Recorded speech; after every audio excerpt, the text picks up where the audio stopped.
Testing 1 2 1 2.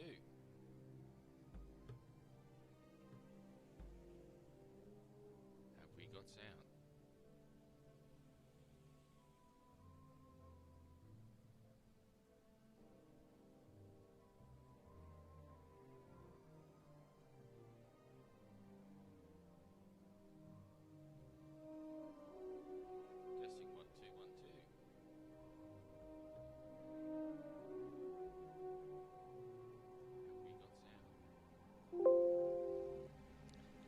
Okay, so I'm testing one. Been a while since I streamed onto YouTube directly, so we'll just do some tweaks.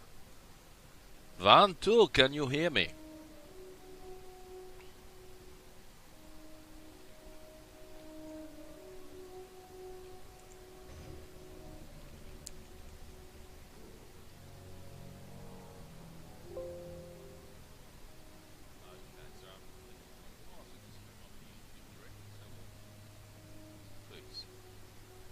Van Tool, can you hear me? Okay, that's better. Just put up with me recording through that. Okay, so it's not good.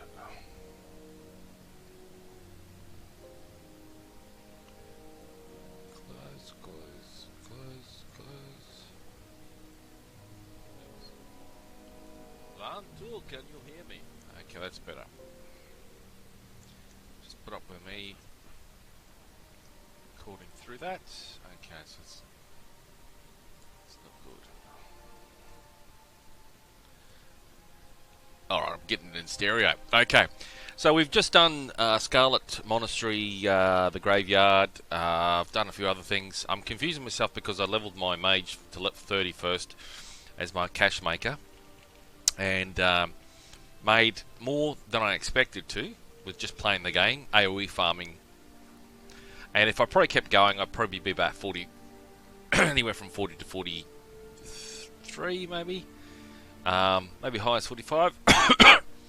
But I decided I got so many good drops and so much cash that I'd level the Warlock and the Warrior, and I did, and it was pretty quick to get them up to level 10, both of them. And the Warlock was just so easy to level, and he kept going, and suddenly, you know, I was 30 a week later. So now in front of the Mage. Mage is 30, almost 31, and I got my Warrior tank up to 20. Don't get carried away. 16, 17. So I can use him just exclusively to tank. But and of course I'm feeding them mats, and I've got about 20 gold. If I did buy things, I'd probably have 30 or 40. But anyway. The differences so far between the Mage is just so easier to do dungeons in. It's just instant damage. Instant everything. The Warlock, you got dots, and it's just working out how you're going to do it. But anyway, we'll see how things go. Right, so I'm using WoW Pro, which is a community-based leveler. And it sort of tells you what to click on and how to do it, and a few extra. So it's told me things I probably would have struggled to. Not struggled, I wouldn't have picked up. Recharging.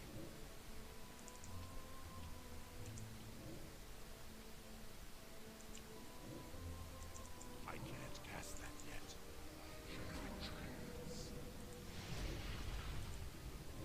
That's still recharging.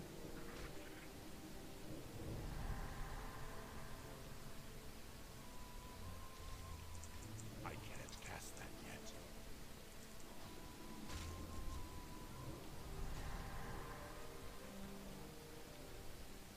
I'm out of range.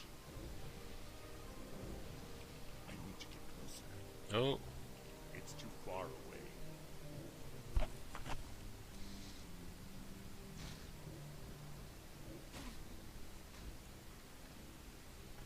Okay.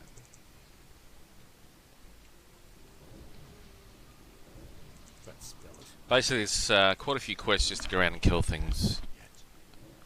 That and spell isn't ready yet. and go from that. So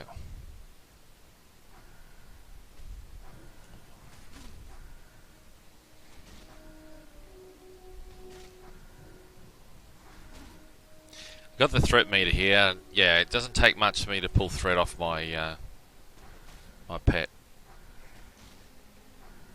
That's still recharging. Have I got any food on me? Yes, I do.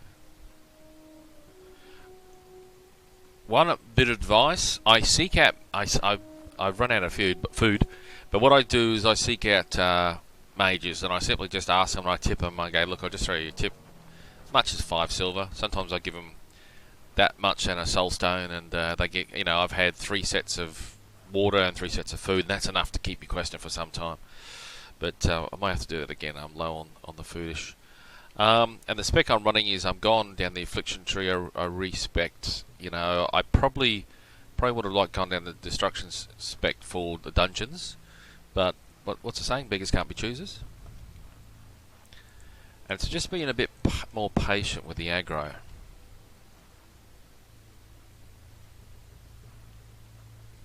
Okay, now what?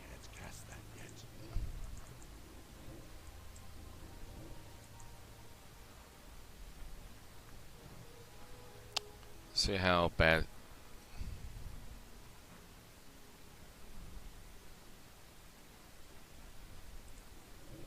That spell isn't ready yet. Oh, come on, I haven't even pulled the full aggro off.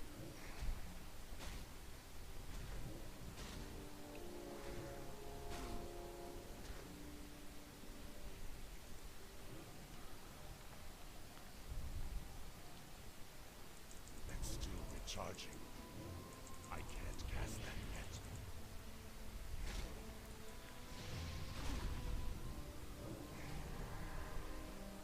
I'm out of range. It's too far away. That spell isn't ready yet. That's still recharging.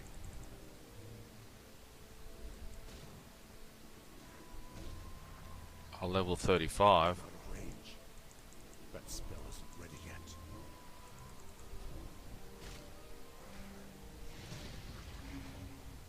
I can't cast that yet.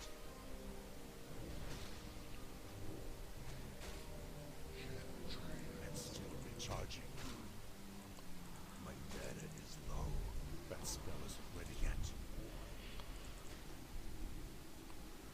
I didn't realise that level. Mana. I need to get closer.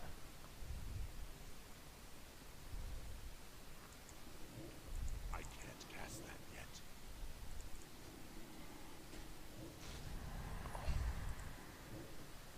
It's too far away. Oh, just have to heal.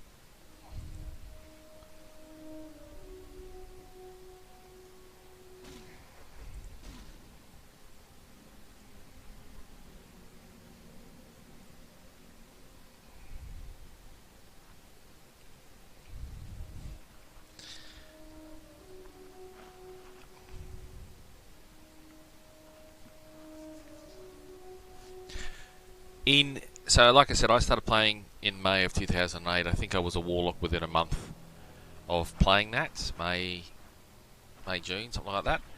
And I was drain tanking, and that was the lead up 3 months from Wrath of the Lich King. So drain tanking, it was about these levels, 30 to 40. And I think because of the patches and the new updates, you had more siphon life damage and stuff. So that's the issue. I'm going off this memory.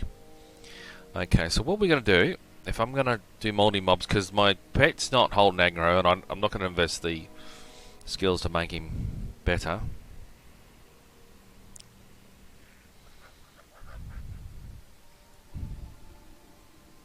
Because I'll need too many. To get to this, I need 5 here, and then I can pump 3 into that. And that's, you know, more than I want to invest at this level. That means level 40, basically. Too many bloody shards now. So what we're going to do...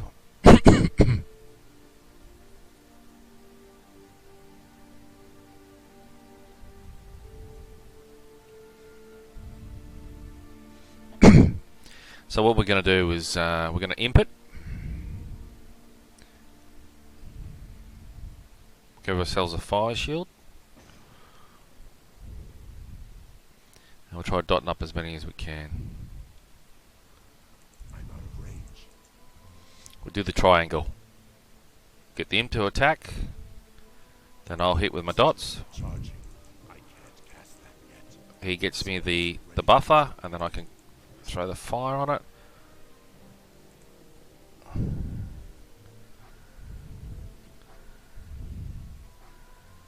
need to get closer. It's too far away. That's okay. That worked a lot better. I wasn't looking at my damage. Maybe I should keep my eyes on the damage. Just using details. But that might be the way to go, except the fire imp isn't the most... What the hell? Okay.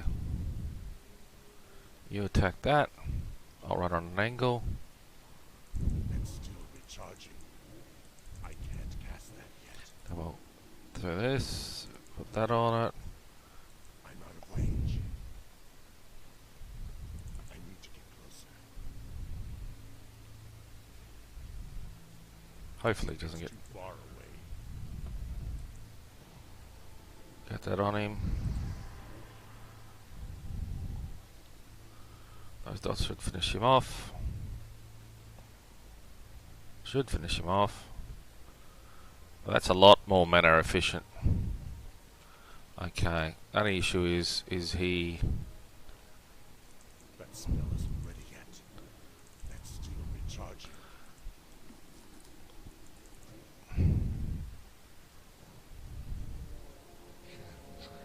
Oh, is he in shadow range? Out of range. Oh god, how far is he gonna I run? need to get closer. I'm out of range. Alright, he died the big one. We'll get him to attack that dude. That spell isn't ready yet. It's still recharging.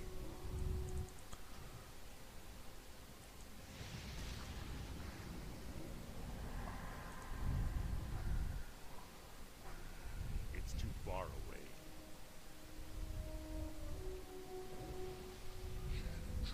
I need to get closer. Dodged him. Okay. Tell him to attack again. Let him fire and hit first. I'm out of range. It's too far away. I can't cast that yet.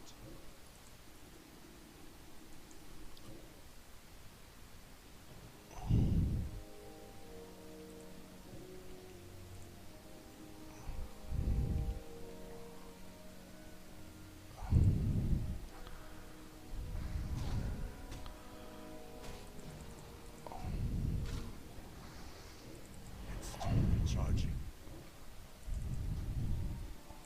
That spell isn't ready yet. I can't cast that yet. That's alright, I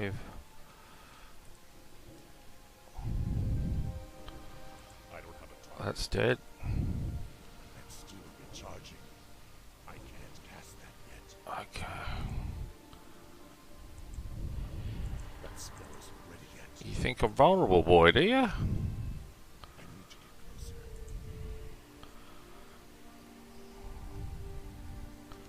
Okay. I'm out of range. I need to get closer.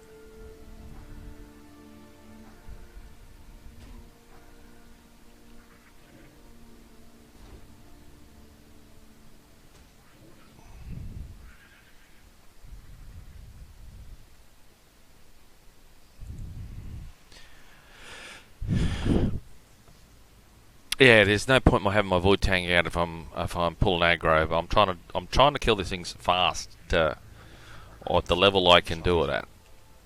So we'll see how we go.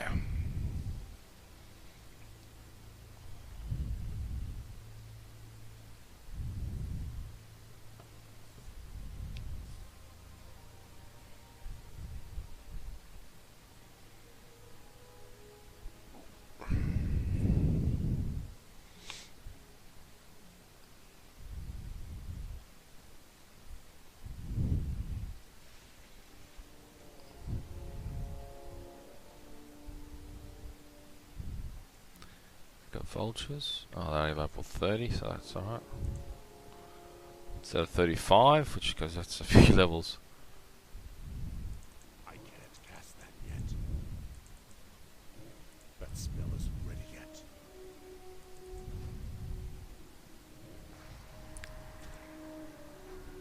Oh, that was a quick. I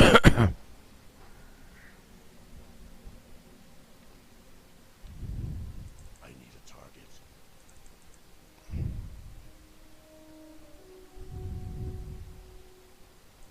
It's still recharging. I can't cast that yet.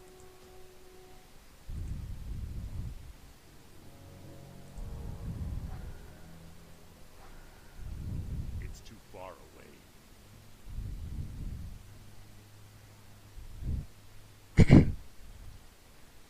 Half the reason I mightn't been holding the aggro on the void tank is Inventory is full.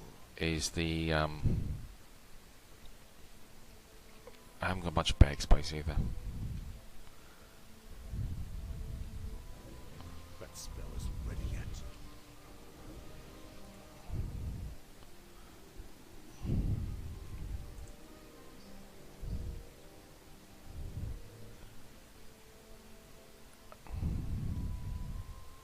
I'm out of range. I can't cast that yet. It's still recharging. Hopefully this will peel him off.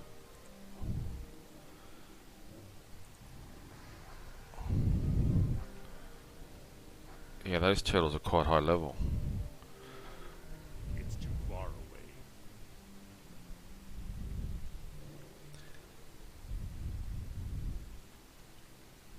Okay.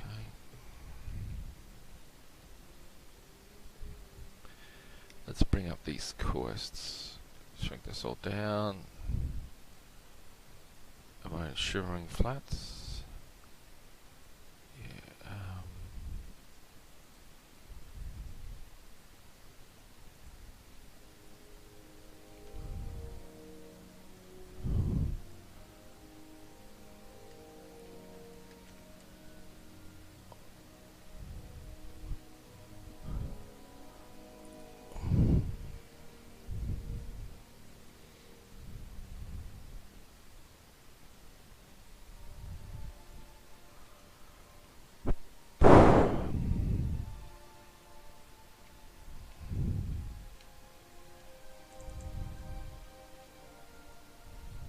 I need to get closer.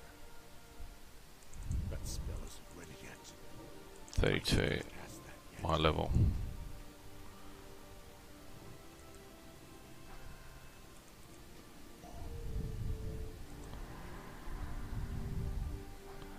I'm out of range.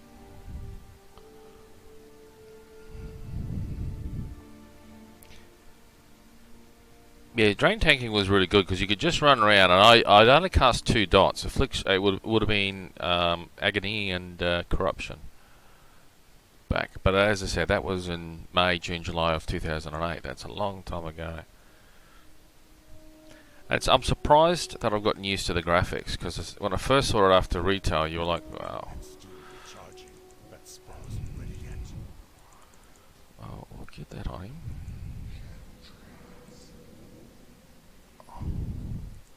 Oh, did you resist that, did you? It's still recharging.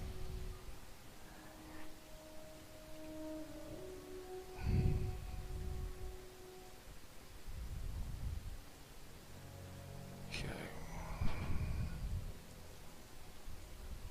So I'm looking to play the next, say, 2-3 hours. Gotta.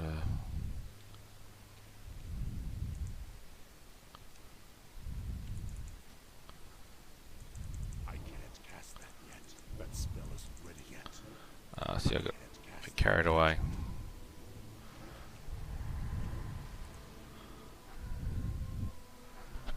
I need to get closer. That's alright, that's alright. Should pretty much see him dead. I can't carry anymore. That's fine, I just need to kill. And supposedly I'm meant to pick up car parts around here somewhere or something, I don't know.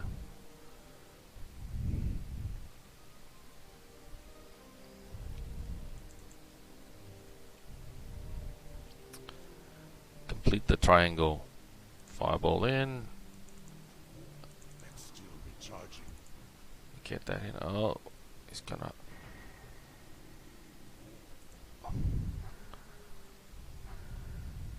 It's too far away.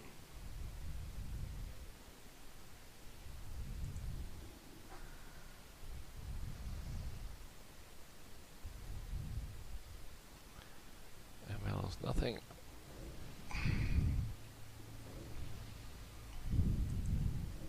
That spell isn't ready yet. I can't cast that yet. Just got the fear off. I'm out of range.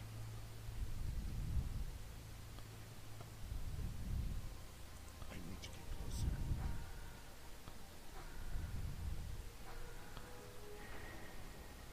Oh, he just got the attack on me.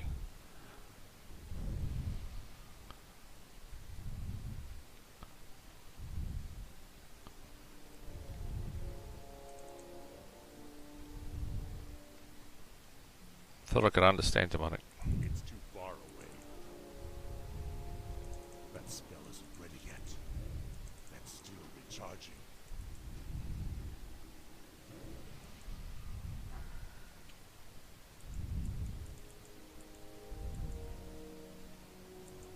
Ah!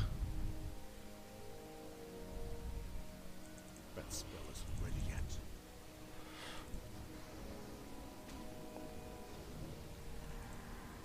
You're playing against the Warlock, mate. Banished. I saved you, Flip. I need to get closer. It's too far away. I can't cast that yet. That's still recharging.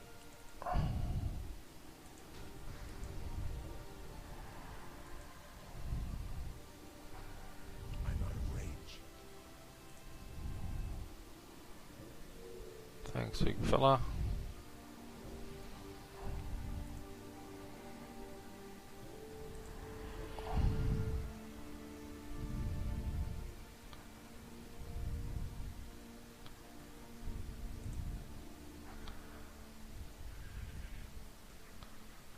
Beautiful. Let's flip, flip, flip, flip. Come to me, mate. We'll run away from this dude.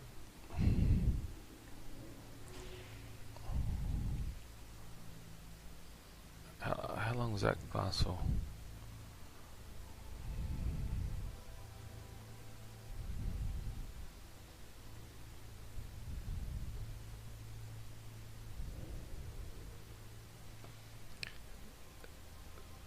Interface. Display.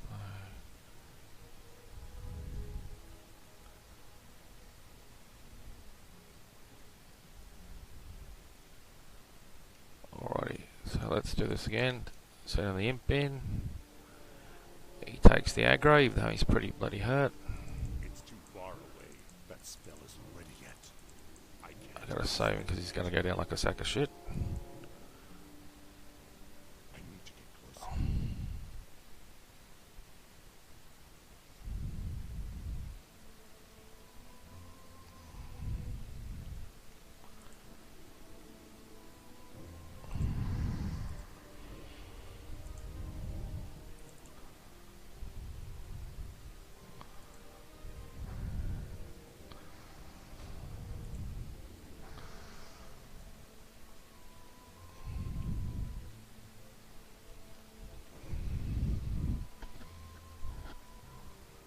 Oh, there's different versions of those. Okay.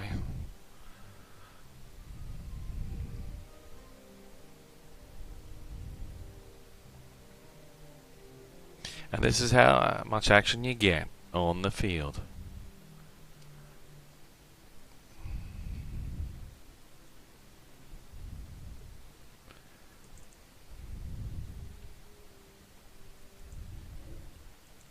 That's still recharging. Oh, these are higher level.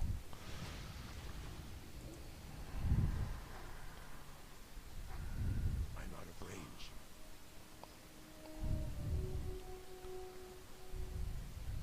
It's too far away. I need to get closer.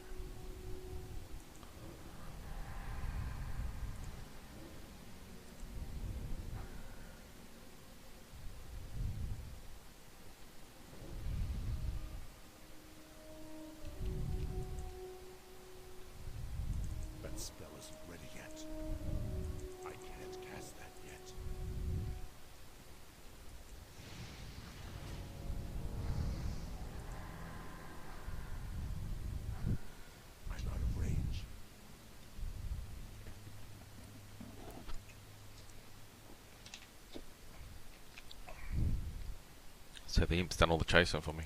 I need to get closer.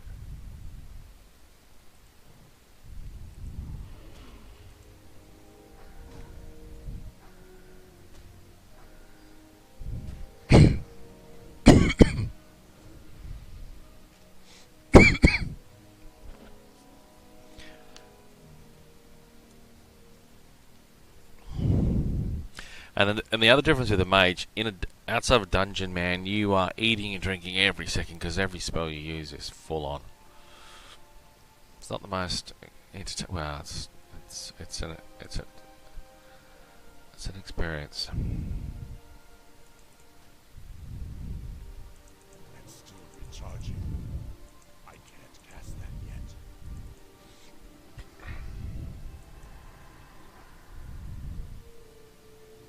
It's too far away. That's all right. Just up the damage on the. I'm out of range.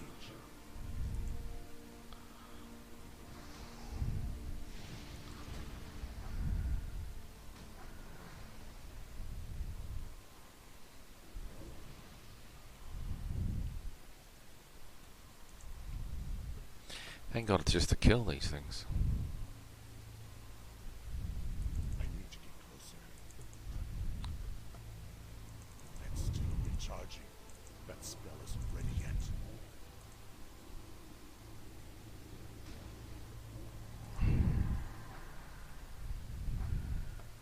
I'm out of range. I love that. It's too far away. Let's finish it. I'm still recharging. Ah, disappointed I didn't kill him off. Right, I'm just going to let the life tick over.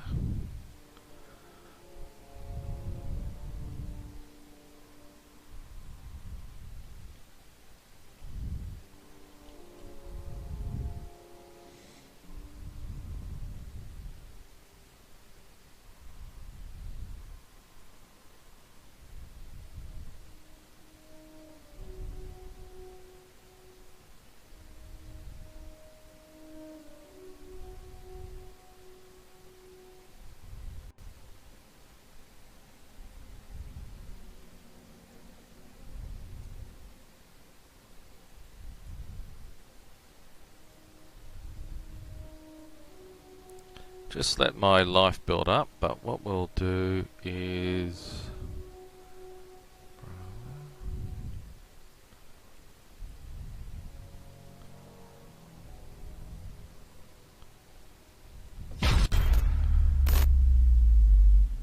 Let's have a little bit of... Preacher, how have you leveled so fast? How is this possible? What tricks did you use? What mysteries, what magic did you incorporate into your life in order to make this leveling dream happen so quickly? You've been playing less than a week than me. I have a full, 10 days on you, yet you've out-leveled me now. This has generally been the feedback from a lot of people. It's like, how did you get this done? I'm not leveling particularly fast, actually. I certainly don't think so. I've been playing for I have a lot of slash played, but there's a lot of AFK time in there, so slash played isn't really relevant. However, people who watched me level, certainly the huge amount of you, 600 of you are in our guild right now, have been like, why are you leveling so fucking fast? How did you do that? So this video is more about little tips and tricks, and certainly more interesting for me, the things that I've realized coming back to Classic, and compared to what I originally thought was good ideas, because I was a noob back then, we all were, and some things that we've picked up. So some of this stuff is straight fact, and other stuff is a little anecdotal, but it holds water. So, first and foremost, leveling add-ons make things much better, because the routing, as I said in the last video, of quests in World of Warcraft are very haphazard. Blizzard had some general ideas about what they wanted to do, but the key important thing is that World of Warcraft Classic leveling is very different than what we have, say, from the Burning Crusade onwards. That old. In that it's just a grind. That's it. It's just a grind. It's a very thinly veiled grind. Quests are very helpful, because they're pointing you in the right direction, but essentially they're just grinds. That's why a lot of them have very low and weird drop rates. Word. That's why you find that they're just collect stuff, and why we're kind of hoping in modern era while it moves on from there. As I finally resurrect, as my son threw me off 1,000 needles off free win post. It's a very thinly veiled grind, which means the biggest downside you have in World of Warcraft is travel. Travel is the worst. And the way you're supposed to do it, or to do it Why efficiently, hunters level supposed faster? as a hard word to use, but the way you're supposed to do it is to always be fighting something, even when you're moving from A to B. You should be killing every single mob between where you are right now and where you're going. Okay, you should be grinding all the time, moving backwards, backpedaling. You'll see a lot of players do this who play a lot of private servers, is that they're barely ever out of combat and the XP is just constantly trickling in, even if they're not killing things that are quest mobs, right? They're not things they need to kill, but they're killing everything because the whole game from 0 to 60 is just grinding enemies. That's where it's going to come from. So that's what you should be doing. Even if you're doing questing, which is what I'm doing, you should still be killing things along the way. Along that note then, one of the biggest errors I made in Classic and now realize that I made was I always thought yellow quests were the best. Green quests I'd out-leveled and were kind of shitty now and not worth No, Preacher, come on, mate. And I do recall in Classic a lot You're of meant times to be the legend. That quests was turn green, I would just abandon them and just leave them there. And I think a lot of people are focused on being constantly in yellow quests and constantly killing mobs that are yellow to them. no. Hugely incorrect. I mean, this Higher really level does means you have can't some hit 'em. class dependency to it, so your mileage may vary on this. Yeah. But green mobs are your bread and butter. More so than in the current game. Certainly if we just compare it to BFA. Your chance to hit and be hit is dramatically changed by what level you are. So if you're fighting mobs that are equal or one level above you, they may appear yellow, yet your chance to hit is greatly reduced. Your ability to do critical strikes is greatly reduced. Their ability to hit you is greatly improved, which means it has Critical a double-edged strikes. effect of one, takes you way longer to kill stuff, and increases your downtime because you're going to get hit a lot more. Oh, Again, your crushing mileage may blows they vary, do depending against on you. hunters or whatever, you know, some warlock specs and certainly AoE grinding mages will have different variations of this. But certainly if you're playing melee, what you'll find is unless you're very overgeared, which typically you're undergeared, which is why items are so much more important in Classic, as many of you are realizing. Like, you get a good weapon like the Whirlwind Axe for 12 levels, it's so good. It makes such a dramatic difference. But if you find that once you switch to green mobs, you can now take on 2-3 enemies at a time. You can actually do that with 0 downtime, just move into another pack, start cleaving again. All these things add up to a consistently faster leveling experience. Yep. And you'll just find that you're just sitting down way less, you're having to bandage way less, and trying to keep yourself in the green mode is the ideal. You'll also find that your add-ons that you use, whether it's AAP, whether it's Zygor, whether it's some of the other ones people have mentioned to me, they The work free ones. really hard to make sure you're doing WoW green Pro. quests. I'm They using work WoW really Pro. hard to ensure you're doing green quests because of this reason, right? It's so important to do this. And what you'll actually find is an interesting thing that happened to me a couple of times now is, for example, when I finished the Barons, I had like 8 quests to turn in. Yet the add-on said, just grind now till 25. Like, don't turn these in. And you're like, why? Like, if I turn these in, I'm going to ding 25. I'll be done, right? And the add-on's saying, no, don't do that. Hold them. Grind out this level right now, because this is much, much better. When these, because the next stuff you're going to do, we want that to be green. And we want this boost of XP you're going to get when you get into the next level, because that's going to equal to the other quests turning green as you go to like 26, 27, 28. So that's what it's trying to do in a lot of cases, is keep you in the green zone, because green just speeds up the whole thing. Like, green enemies in general, based on quest rewards, based on how often you're likely to upgrade your gear. Again, a lot of variation in this. But generally speaking, staying in green means you're just going to crit enemies more often, they're going to do way less damage to you, they're going to miss you more often, and you're generally going to see a lot more hitting happen. And anecdotally, a lot of people are finding that they proc more. And that's generally because you're hitting more regularly, you're missing less, you're being parried less, you're being dodged less, and therefore your procs are going off more often, and they're finding they're just smoothly grinding through enemies if they keep them in the green zone, right? So that's another big piece of advice. The next one I'm seeing a lot of people make the mistake of doing is, there is obviously a lot of competition depending on what server you're on for quest mobs, and when that's happening, people are camping the spawn point by just standing there. Like remember, the game is a grind. The quest is way less relevant. It's way, way less relevant. So what I've done in nearly all occasions, and again, your mileage may vary depending on your server, is when you see a lot of people camping the spot, try and get invited to the group. If possible, that means that somebody else Always can tag it. So one of these other guys initiate the stands groups. still and waits for the spawn. Let them do that. That's fine. What you do then is you run around and keep pulling enemies towards them. Keep in combat as much as possible. I am constantly moving, running around, just looking for anything. Even if it's green, just Depends pull on it in. your You know, class. it's like really on the border of being grey. Grey enemies we're not going to bother with, obviously. But if it's green, get it in there. Pull it in. Even if it's like 30 XP, just keep the XP trickling in.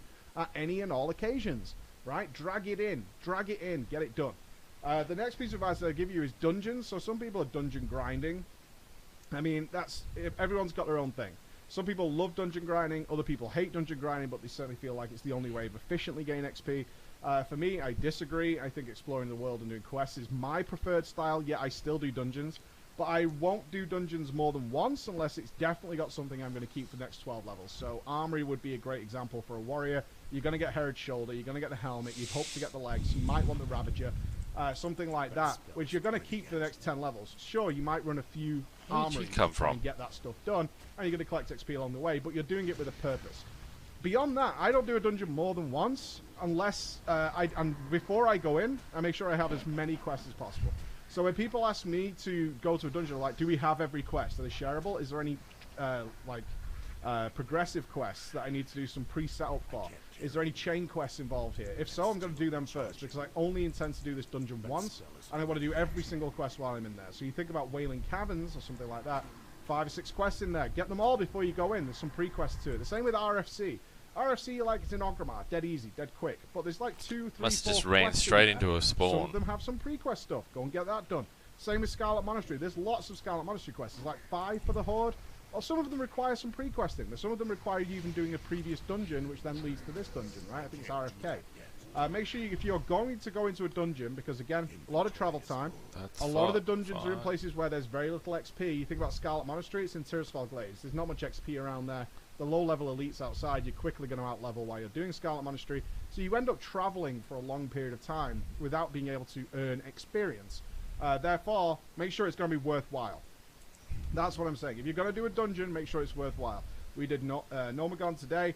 Fine, I'm going to make sure I've got all the Nomagon quests, right? If we're going to do Black Fathom Debts, I'm going to make sure I've got every single quest there, because there's like 5 quests. Some of them are from Thunderbluff, some are from there. Try and diversify your party. Who's going to Thunderbluff?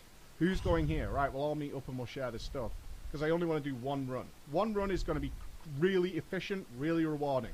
Full run's worth of XP, turn in 4 or 5 quests. That's a good use of your time. If you're going to do the dungeon like 4 or 5 times with picking up quests, going back and then doing it again because I missed one quest, that's when for me, one, you're going to start out leveling the dungeon. It's going to become less efficient. It just generally just sucks. Again, I'm not promoting here speed leveling, but people want to level efficiently and they don't want to feel like I'm wasting my time. So they don't want to look at someone like me who's been back for like 3 days, is out-leveled them and they've been leveling for 10 days and they're like, I don't know what I'm doing wrong. Like, aren't you just doing questing? Yeah, I'm doing questing. Are you grinding dungeons? No. Oh, so how have you done that? Simple. This process. Always be doing something. Always be earning XP. Always be getting these things done. Bear in mind, it is important that you're attacking the right level enemies and making good use of it. There is surprisingly good banding of questing here. It just requires traveling, which is where the add-ons come in. You need to know which side you're going to be in, because I make sure I'm not logged in. Yeah, you can see this mob's 35 orange. It's 3 levels above. Essentially, being efficient And I've with my time, got Affliction where I got maximum resist. Because I know a lot of people have been like, oh, But I'll do less damage. I can kill like one mob and then I need to eat and drink. It's like, I thought that too. I really did. I thought that it was the way it is. And it doesn't matter, because you might say, these things apply in BFA. Like the hit chance and all that, that does apply in BFA. It does, but remember, in current game, you get basically your full toolkit by like level 10. In Classic, you don't really, your class doesn't really start to take shape until like late 30s, early 40s. You're still gaining new abilities. You're still gaining things that make sense, right? I mean, I'm like, what, 33 or something, 32? And I still don't have like Mortal Strike or anything like that. I'm still working my way towards it. So all these things are like, your class isn't fleshed out by then. And let's be honest, the enemies in Battle for Azeroth from level 0 all the way to 120 are so fucking easy that it doesn't matter in the first place. That's just the nature of things. That's just the truth of it, is they're so unbelievably easy that this stuff doesn't matter. The classic mobs are much harder, which means this stuff matters much more. Use every scroll you find. If you find a scroll on an enemy, just pop the scroll, right? Buy food, for fuck's sake. This is another one I'm seeing is people like, oh, I've run out of bandages, I haven't got this. I've got to save money for my epic now. Buying appropriate level food, or even the stuff that's slightly higher, costs you just a few silver for a stack of like... Just approach mages in the cities when you're in there and give them a short tip. Out-leveled as well. It's something you got to bear in mind. Plus it despawns when you log out. Get yourself a good stack of food. Look at my bags right now. You can see here, I'm carrying 3 of these, 13 of these, 16 of these, 9 of these. I've got plenty of food when I'm out and about. I've only got 37 bandages, but I've got plenty of food. If I get nice high-level food, fully refills my health super quickly, back on, keep going, right? Poisoned. So that's my advice to you. Go and get that done. Thank you very much for listening. I'm not leveling super fast, but that is how I'm doing I it. can't cast that yet.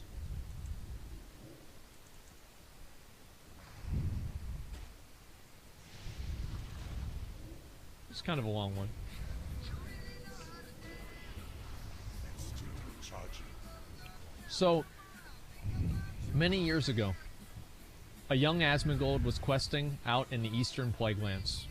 And he saw a warrior, a Fury warrior, fully decked out in AQ-40 and BWL and some Nax gear as well. He saw that warrior, he screenshotted the warrior, and he asked, "Can I join your guild whenever I get 60? He laughed at me, and I dueled him, and I lost. It's pretty embarrassing, honestly. I remember he was prot spec, I'm pretty sure, or like maybe he put on a shield and I did like no damage to him. It's kind of embarrassing even. That guild was Overdose. I did not get into that guild in Vanilla WoW. Later on, in Burning Crusade, I was asked to join a guild, or sorry, to join an arena team with some people, and one of the people on that arena team was the guild master of Overdose. This is 2 years later. I remember I received the message whenever I was defending stables in Arathi Basin. I screenshot. I'm having a party tomorrow. You in? You do not want to go to the party not knowing how to kiss. My parents have a CPR doll. We can practice kissing on that. Stop! You can't kiss someone without their permission. Picture this. I found all these weapons in my parents' closet. And gnaw beads? Who's that? That spell is brilliant. I can't cast that. It's my mom back there. Good boys. Are you a pedophile? Do I look like a pedophile? You look more like a pedophile than anyone I've ever seen.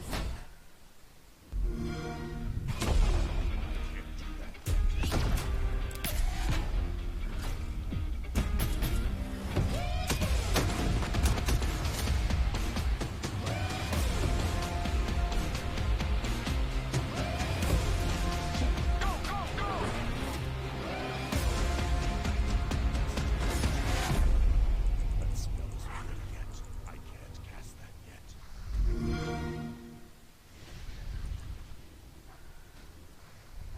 I can't do that yet. Holla ballers, what's going on? It's Preacher, and I'm back. Got so much to cover today. I want to do like the big catch up. We're going to talk about Classic, we're going to talk about the UI, we're going to talk about Vegas, we're going to talk about BFA.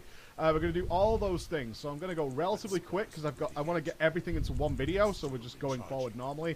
But I'm going to try and hit everything from Classic UI, add-ons, where we're going to do BFA, all the fun ins and outs of Vegas, all that kind of stuff in this one video. So let's get going. So the last 10 days I've not been here. I've been in Las Vegas. I'm sure many of you saw that casting for Method at the Classic Race to World First, where it was so cool. I had so much fun. Is that how widespread the Method family's got, that I got to meet so many people from outside of Method Guild, as we know it, right? So it was the coolest thing about Classic is that so many people started with Classic and then went on to other games, you know? So we had all these guys come in that I got to meet that ordinarily, unless they're part of the Method Guild at the races that I do, the World First competitions, I got to meet all these people like Kenny Marsh, Maldiva, Carla.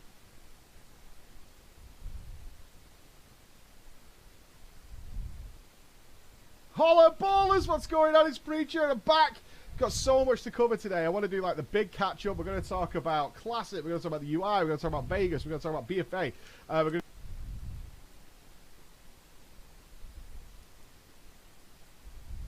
Holla ballers, what's going on? It's Preacher, and I'm back.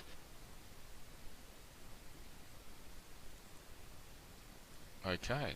Holla ballers, what's going on? It's Preacher, and I'm back. Got so much to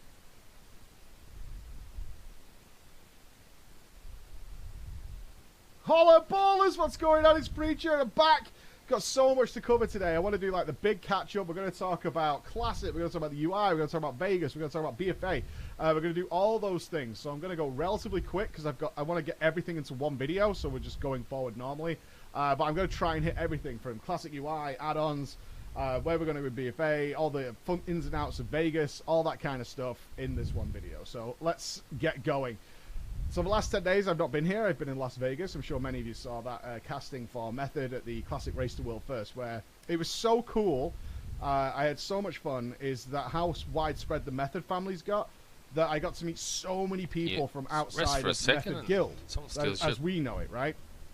So it was the coolest thing about Classic is that so many people started with Classic and then went on to other games, you know? So we had all these guys come in that I got to meet that ordinarily, unless they're part of the Method Guild at the races that I do, the World First competitions, I got to meet all these people like Kenny Marsh, Maldiva, Carla, Lauren, Jacob Bake, Guzu, Zizaran, Nugian. I'm missing somebody. I know I am. I know I'm missing somebody I've never met before. And the production team as well, which was other people from the community who were helping out, like Chrissy, Zavalash, all those dudes. And again, if I forget anybody's name, it's just because there's so many people that were working there. Kungan, Izzy, all those people who were at the event. It was like, I never get to mix with these people. And all turned out to be super fucking nice people. Like, it was amazing. It really is. And it's one of the most often questions is like people want their favorite content creator. Then they're like, why don't you invite X and Y and Z? And a lot of times it works out that like if you don't see them at these events or you only ever see them once, they're kind of douchebags. So they don't get invited back. That's not 100% everybody, right? And I'm not mentioning names by any means. But often the case where you think, I would expect blah, blah, blah to be there, and they're never at these events. It's often the case that they're just not that nice outside of the content they put out. That, you know, that's the way it works. Or they've met in the past and it's been like, oh, okay, you know, don't really want to work with that guy. Don't really work with that guy. But it wasn't at all. There was nobody I didn't get to work with. Nano, there were some people like Mr. GM I'd never like had to chat with. I had a great show with him. Nano, I wasn't even scheduled to work with Nano from the Nostalrius people.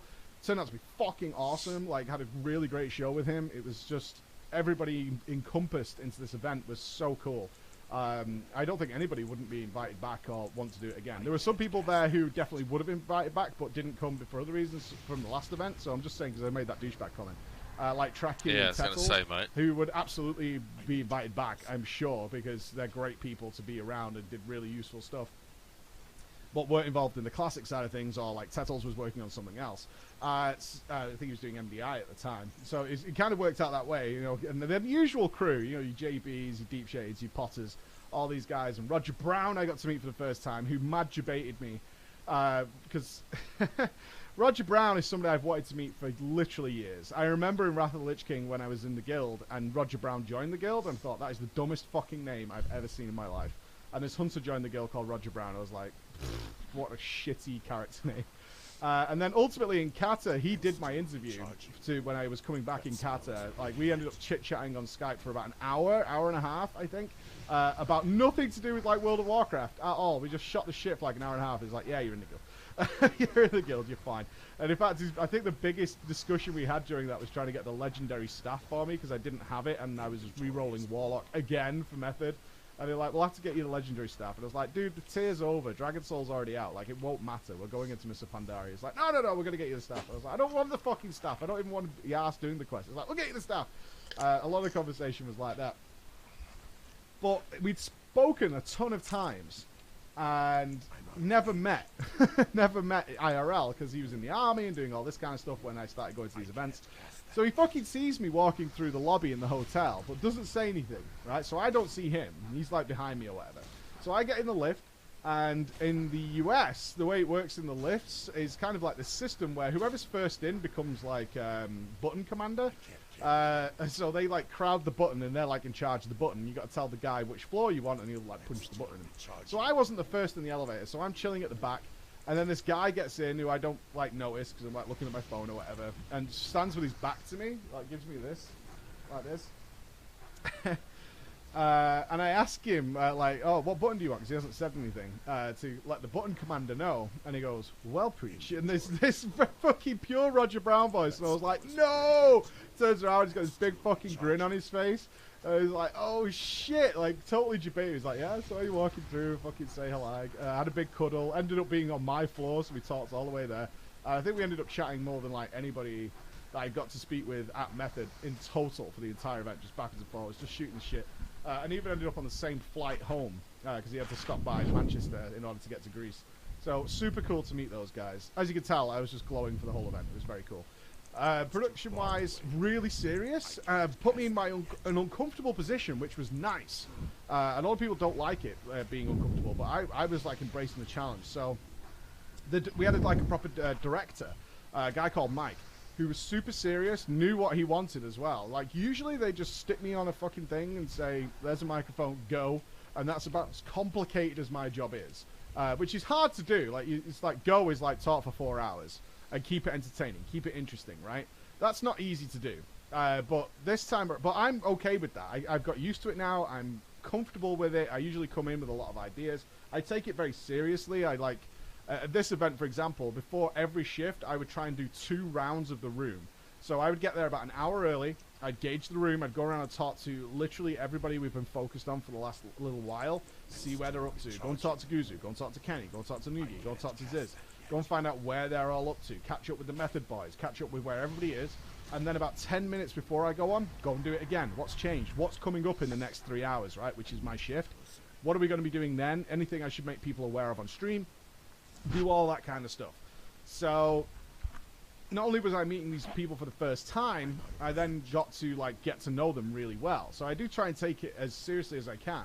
But also with the director, like, they had me opening the show, which is an incredible honor. It really is. Like, if you're opening the show, that's so fucking cool, man. I can't tell you what it's like with a team of casters. Like, we want you to open the show, and I'm like, thank you. You know what I mean? What a pleasure. But usually it's like, open the show, go, right? Get it started, get going.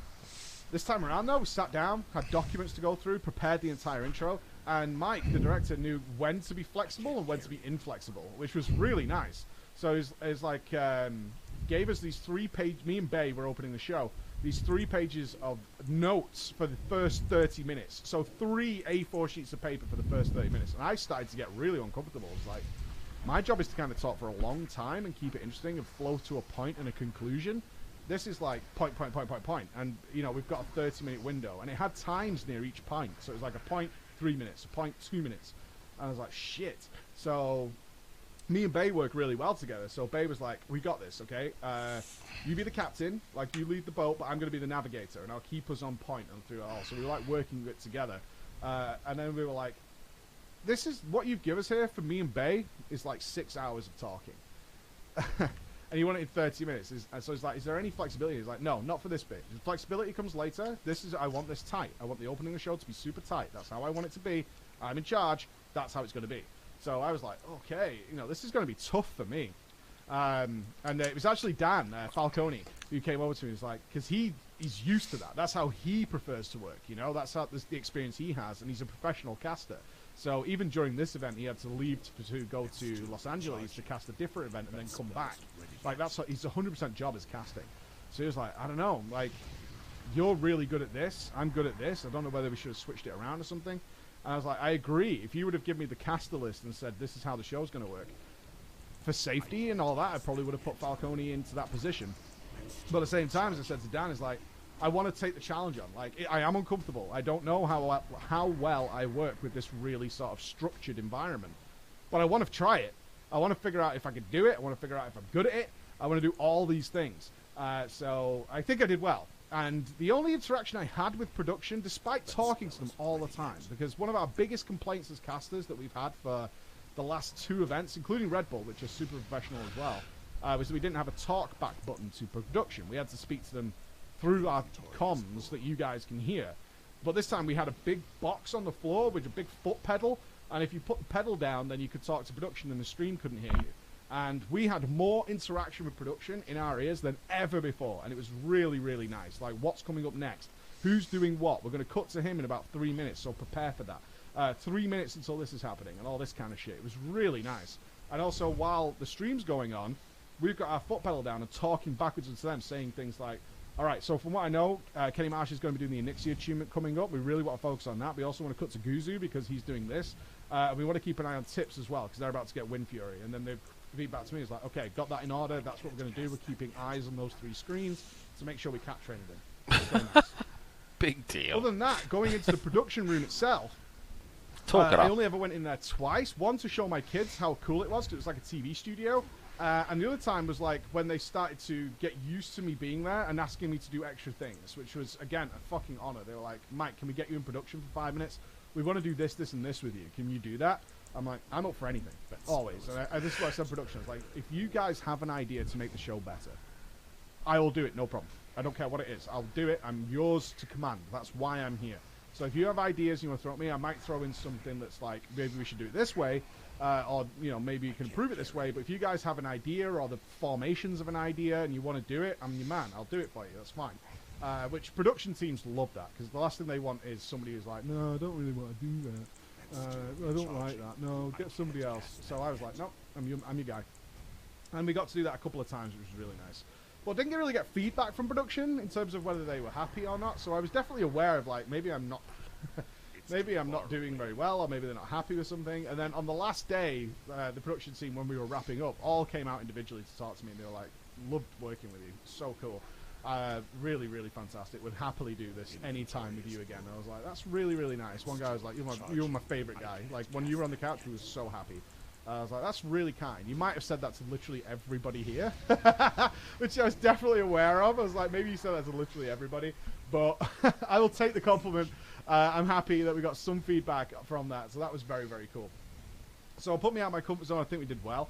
I will apologize for the chat. I did my best to curb it, but it turns out, as somebody who'd never really dealt with the classic community or the private community in any way, and I don't think that's a fair term anyway, because that's such a broad brush. It turns out that there is this really, really awful fucking group that exists that neither the private community, at least the ones I was dealing with at the event, and their friends don't want to associate with them either. Just this really sort of cesspool, mud-filled group of people that are just fucking awful. And nobody likes them, but they exist. It was kind of funny for us, what we were doing in our downtime. Like, in the studio, we were like, what's wrong with these guys? Like, we don't know. And we were asking other people, and they were like, I don't know. And S-Fan was like, I just straight banned them. Like, they exist. I don't know what the fuck they are. Just get rid of them. Like, it's fun for a little while, but, like, they just are so persistent. We were, like, clicking the users to see the chat log. Some of these guys are at it for, like, 4 days of the same comment, and then, but typed as well. You know, slightly different wording and stuff, so they weren't macroing it or anything. And, like, 4 days straight, like, for hours. Like, we would go to sleep, and, like, maybe have 9 hours between a shift, come back, the same fucking, like, 12 people were still there, still keeping it going. You might be like, why don't you just ban them? It's like, we don't really want to ban anybody from the stream. It's supposed to be a fun party event. So it's like, we don't want to ban people or anything. We're just trying to, like, sort it out. And I think I did a good job. I did get asked to, like, see if we can clean it up. Can we curb this in some way? Can we address any of their concerns?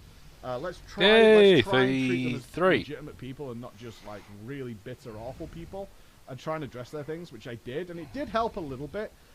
For sure, but there was definitely a subset of people that were just fucking gross. So I apologize for that, because I do try and interact with the audience as much as possible. I just flat out couldn't. It was impossible to keep it up. But I know it was the big feedback from you guys is like, yeah, the chat was the worst. Apparently these people exist. I don't know, man. Nobody wants to associate with them. It was just the way it was. On the personal side, then, I did get remarried. There's a link down below to the wedding if you want to watch it. I was already married. It was a renewal of the vows. And the only reason we did it is it's kind of one of those things you see on the movies with the, like, Elvis wedding, you know, this Las Vegas wedding thing, the drive-through wedding. The place we were at did have a drive-through wedding.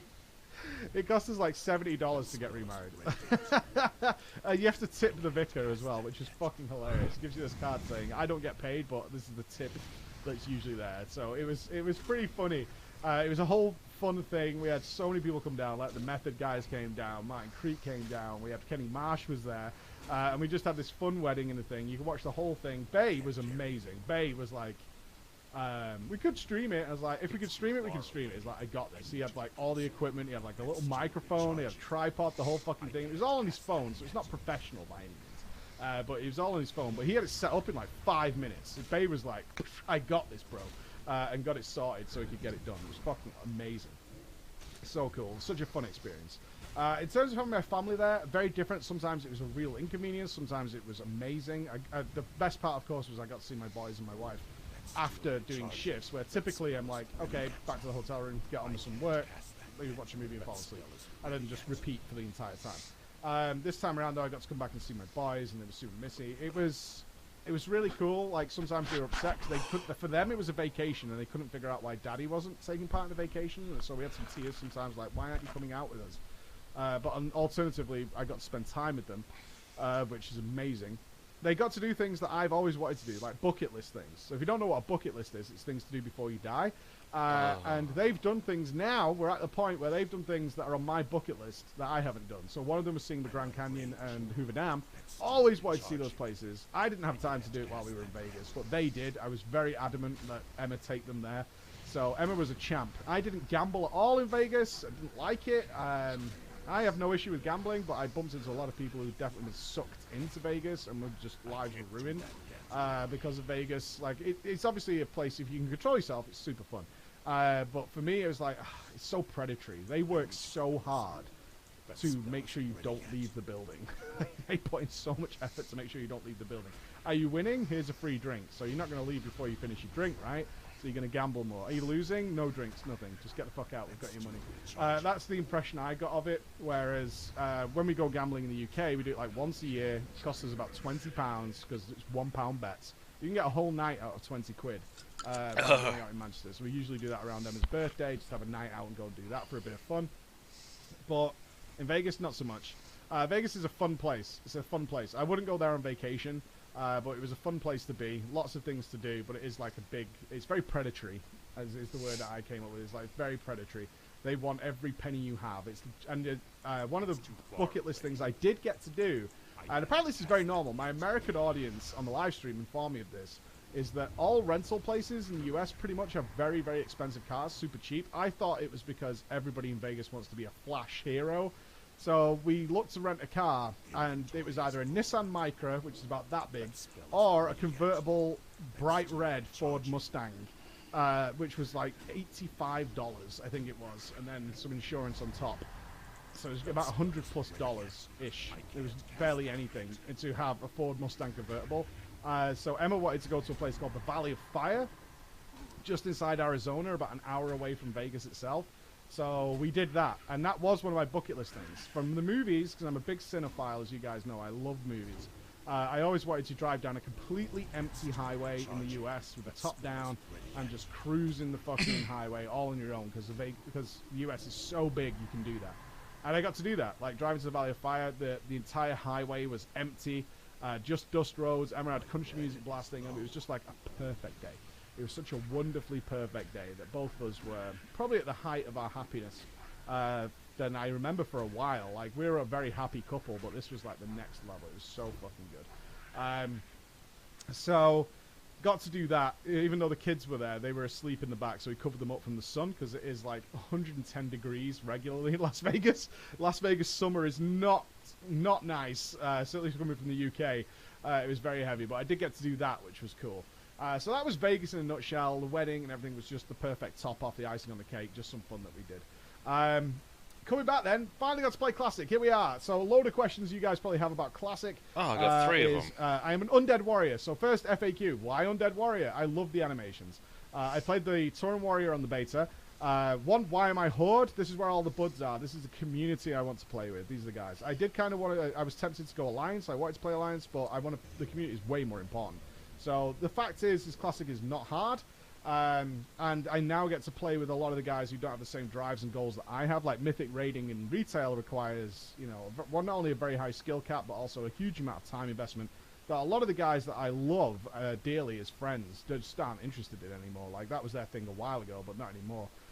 So Classic doesn't require anywhere near that amount of commitment character-wise, which seems strange to a lot of people. It's just a time sink Classic. It's like, compared to BFA, if you want to play at the Mythic level, no.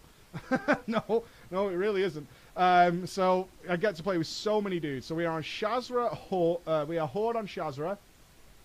I chose Undead purely because of the animations, and you can kind of see how far behind them are. There's a lot of like 50 pluses online, and I am level 25, but I've only had a couple of days to play, so I'm pretty happy with where I am. At the moment, I'm pretty happy with where I am. Now, you'll notice add-ons and stuff. So let's talk about the other one. So again, I'm Undead purely for the animations. I like all of the animations if they're DPSing, if it's arms, fury, or prot. I like them all. Tauren, I only like when they're tanking. Don't like their DPS animations. Don't like orcs at all. and you don't need to min-max hardcore in Classic. Like, that's totally unnecessary. So I'm with Undead purely for the fact that I enjoy looking at the character. I love looking at my character regardless of what he's doing. So it's as simple as that, no more difficult than that. In terms of add-ons then, so a lot of people have been asking for this. So first of all, I'm using LVY. As you can see, there is a Classic version of LVY. Some people believe Classic was played on sticks and stones. Nope, we had unit frame add-ons, we had bar add-ons in Classic, we had all this stuff. So this is the LVY version. And some people want it. If you do, very easy. There's a link down below to download Classic LVY, or just Google it. But you'll also see a link to a paste bin. So if you open LVY in Classic, if you have LVY yourself, let's do two things then. If you have LVY yourself in Battle for Azeroth and you want it to look the same, if you come down to Profiles, click Export Profile. So if you were logged into Retail right now, it's the same thing. Click Export Now. You get this huge bunch of text. Right? Get this huge bunch of text. Just copy that. Open Classic LVY. Go to Import Profile and just paste it in there. Import now. And done. That's it. You have your BFA LVY in Classic. They've done a really good job of making sure it translates nicely into this one. And similarly, there's going to be a paste bin down below, so I will copy and paste this into a paste bin. All you do, if you want my UI, is literally open that paste bin, copy it, go to import, paste it, and voila, you have my UI. It's as simple as that. So I have very few UIs, very few add-ons installed. I have Details. I need to install Classic Threat Meter. Details does have a plugin, so it works with your Details window. So you can work it in there, so I need to download that. But if I just come out to here, you can see the add-ons I have installed. I have Bigwigs, Details. I do have Weak Auras, which is like Power Auras, we used to call it, you know, shit like that. I have Zygo, which I'll get to in a second, and Questy, and of course LVI. So I have like 5 add-ons. That's it. That's all I have. That's all I need, I think. I might get Weapon Swing Timer, but yeah. Again, min-maxing, not that interested in Classic about doing that. In terms of leveling add-ons, why are you going so fast? You probably just saw a whisper there. You probably just saw that whisper. I don't think I'm going that fast, actually. I'm certainly not dungeon grinding or anything like that. That was horrific for some of those guys to dungeon grind. Doesn't mean I'm going intentionally slow either. Now, during the Classic Beta, I didn't use like any add-ons until like the very tail end, once we were already capped. I certainly didn't use any questing add-ons. And I took the time, I read the quests, I relived the world, I had fun with that. Now I'm back, I kind of want to get on with it. I've already done that in the beta. I'm happy to get on with questing normally here and getting good pace. The biggest issue I have with Classic leveling isn't the travel time. The travel time is a pain in the ass. But it's more the case that the quest routing that Blizzard put in is just all over the place. So I will take any advantage I can get in terms of like making it so you don't end up traveling more than necessary by having some guide as to what is like the most efficient order of doing the quest. You're going to do the same quest, but the efficient order. Now, I was using Azeroth Autopilot, which is completely free. Unfortunately, I ran into huge issues with that in the Barrens.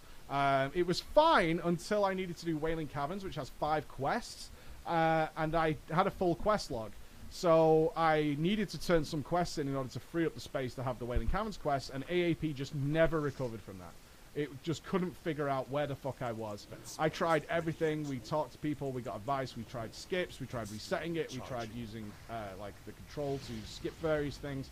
We tried to do everything to get AAP back on track. It just couldn't get its arse in gear to get it working. And ultimately, it was like trying to figure stuff out. Then it was trying to tell me to do quests that I hadn't picked up yet and had never appeared in the list.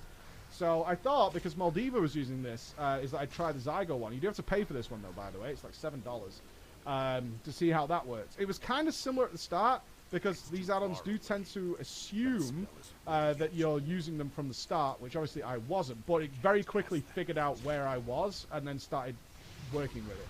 Now, it did have, like, you can see this kill these bailed on enemies. Like, these quests here, I had to pick these up. So it would assume, because this one's, like, broken into brackets. It's got brackets. So if you go into here, you can see it's done, like, brackets of leveling. So if you want to go from 20 to 25, you click on that one, and it will then bring up like the efficient way of doing that. So I was halfway through. I was like 22 when I clicked this, so it definitely assumed I had some quests which I didn't.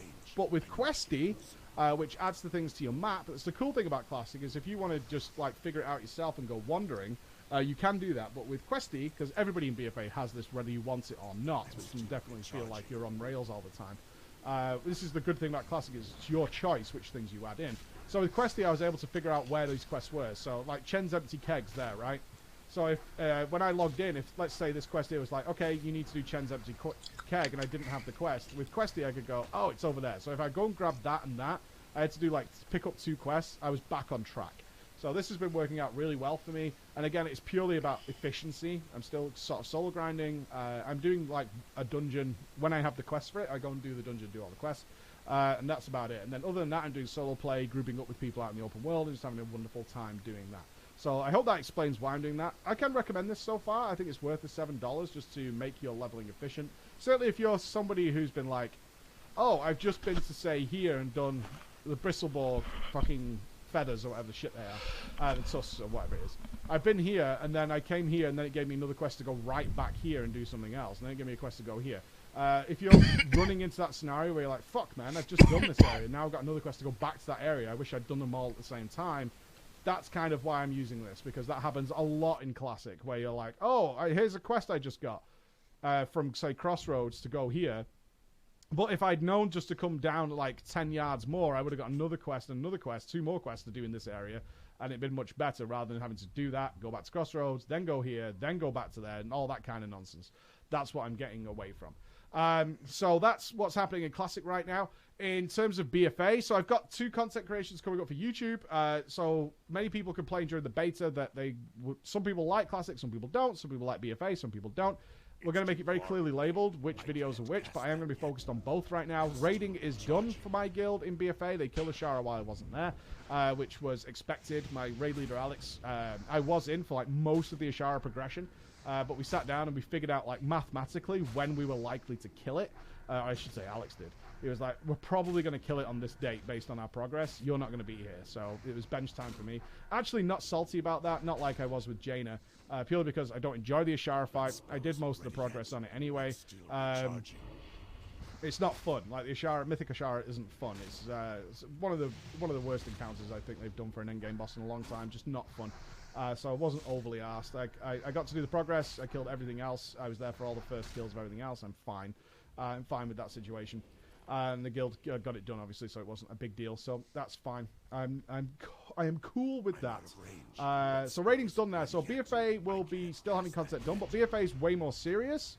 Classic's going to be a lot of fun for me, a lot of TDPs, a lot of stuff like that. I have stuff to give away, which we'll be doing on TDP. Hopefully the first one is tomorrow. I have 3 of these to give away that Blizzard sent me.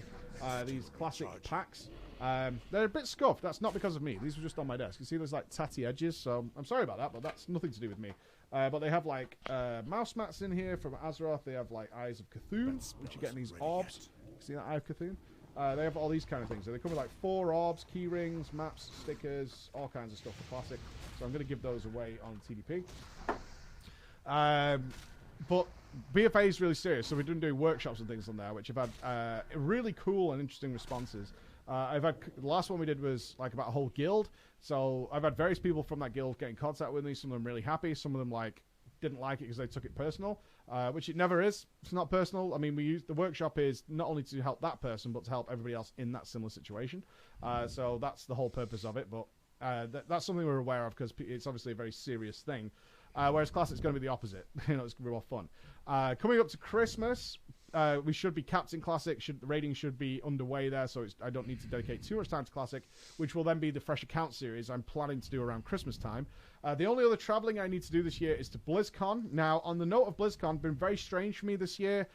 Typically what happens is, obviously, as you're probably aware, I'm on the influencer list for Blizzard. I don't like that word, neither do you, but that's what it's called. They changed it this year. They restructured the whole thing. From what I could tell, is the influencer list had just been people they kept adding to it. So by now, it was huge and also encompassed people who either don't have any involvement with Blizzard games whatsoever, yet we're still getting like free passes to BlizzCon for a party, or actually outright hate Blizzard on a regular occasion, and they don't want them there anymore. So they needed to update it. So when I asked, I don't expect to get tickets to BlizzCon. I want to be clear on this. But what usually happens is I ask, because why not? And they either say yes or no. And if they say yes, cool, you get a media badge and you get to go to BlizzCon. That's awesome. You still have to pay for your flights and whatever. But this time around, they were like, we're doing it differently. Or they say no, and you just buy your own tickets. So this time around, they were like, we don't know really what's happening. Sorry, like, we didn't really know what was happening. It was like, okay. So I just bought my tickets. I queued up with everyone else, got my tickets. And I was happy. It was only up until like 2 weeks ago. Blizzard then actually reached out to me and were like, we want you to come to BlizzCon. I was like, oh, okay. Well, Emma's been dealing with it, so I'm now the voice of Emma. She was like, oh, okay. We've already got tickets. The flight's already paid for. What are we doing? And they were like, yeah, we really want Mike to be there. And I was like, is it to work? Is it to do something? Don't really know yet. For now, it's just like, you know, come to BlizzCon, make a piece of content on it afterwards. Like, did you enjoy BlizzCon? Something very simple. What did you do there kind of thing? But maybe more. So, I don't know. I have changed my tickets to media passes. So, I think Emma's going to have to, like, try and resell the tickets or something. I don't really know what's happening there. Dealing with Emma. But, on the other note is Blizzard do want me at BlizzCon. So, maybe I'll be doing something really fun there. I hope so. I hope so. I want to get some interviews done. I would like to speak to Ian and things like that. So, I'm trying my best to make that happen. But, confirmed, I will be at BlizzCon, which you guys already know. So, that's the only other piece of traveling I need to do this year, besides probably a break at Christmas time itself to be with my family. Because, you know, I've got two small children. Christmas is an important time. So I'll be trying to get that done. Other than that, though, not traveling again until probably like February, which will be likely the next raid. Hopefully Method invite me back, and fingers crossed they do invite me back to if they're going to cover that event. No details on anything like that yet. So I'm not being mysterious. I have no details about anything. If anything, I'll be doing at BlizzCon. And I certainly don't know when the next raid is out. But other than that, I'm here. So we won't have these weird breaks in content that we've been having, which means we can get a lot done. Legacy videos coming up very soon. Patreon updates Emma's doing. And also in January, we're likely to be starting to visit certain people who are big members of the community. Many of you know, in order to get do an interesting series, which will be a Patreon series, visiting their lives and stuff like that. So the Patreon content that you don't see is generally stuff that is non-WoW related. So I wouldn't worry about, you're not missing out any gaming content or anything like that. It's all more personal stuff, community stuff that I try and do. So we're going to push that heavily as soon as next year starts. That's going to be the game plan going forward. So look out for that stuff. On top of that, we're doing a lot of streaming right now because my focus is Classic. So generally, rating's done. Focus on Classic on a day-to-day basis. A lot of other games to play as well. We'll try and mix them in as maybe so we don't burn out on Classic, things like that. Then it's going to be the Fresh Account series in the background, mixed with other games on the live stream, leading up to the end of the year. Likely what's going to be the case. So I think that's about everything. I hope we covered it all. Thank you very much for listening, guys. I will see you again soon with more regular, normal, specific content rather than these big, broad brushes. All right? Thank you very much. Bye-bye.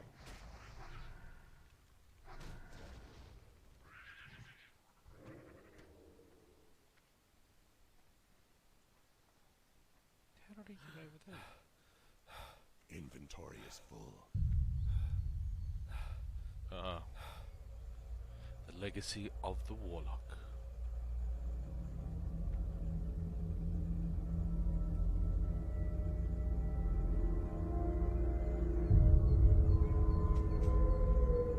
And still recharging. That spell isn't ready yet.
Welcome to the land of Westeros. A place of magic, dragons, and danger. You are the ruler of one of the many kingdoms, fighting for control.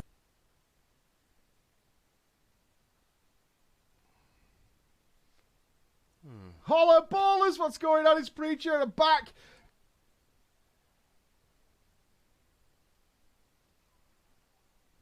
Holla ballers, what's going on? It's Preacher, I'm back. Got so much to cover today. I want to do like the big catch up. We're going to talk about Classic. We're going to talk about the UI. We're going to talk about Vegas. We're going to talk about BFA. We're going to do all those things. So I'm going to go relatively quick because I want to get everything into one video. So we're just going forward normally.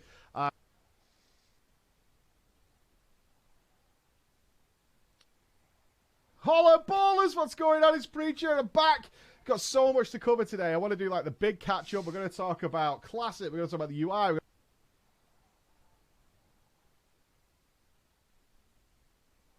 Holla ballers, what's going on? It's Preacher, I'm back. Got so much to cover today. I want to do like the big catch up. We're going to talk about Classic. We're going to talk about the UI. We're going to talk about Vegas. We're going to talk about BFA. We're going to do all those things. So I'm going to go relatively quick because I want to get everything into one video. So we're just going forward normally. But I'm going to try and hit everything from Classic UI, add-ons, where we're going to be BFA, all the fun ins and outs of Vegas, all that kind of stuff in this one video. So let's get going. So the last 10 days I've not been here. I've been in Las Vegas. I'm sure many of you saw that casting for Method at the Classic Race to World First, where it was so cool. I had so much fun. Is that house wide? Ladies and gentlemen, welcome to the Legacy of the Mage. In the last video, you said we didn't transmog enough. Well, here you go. So itchy. It's unbelievable.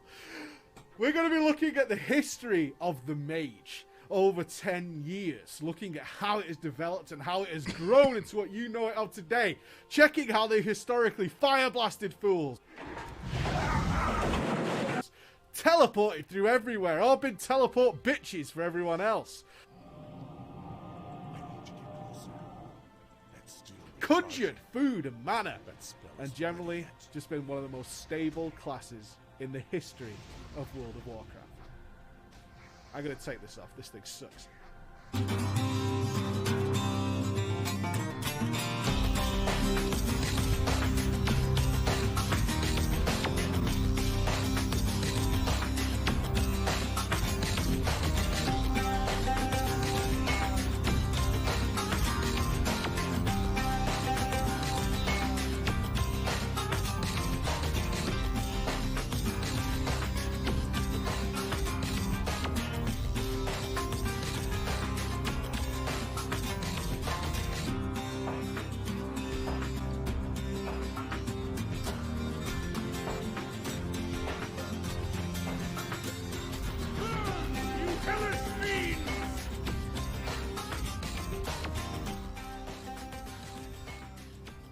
Probably looking at the length of this video and comparing it to the Warlock Legacy, or one of my other ones, and wondering, what the fuck, bro? You been slacking?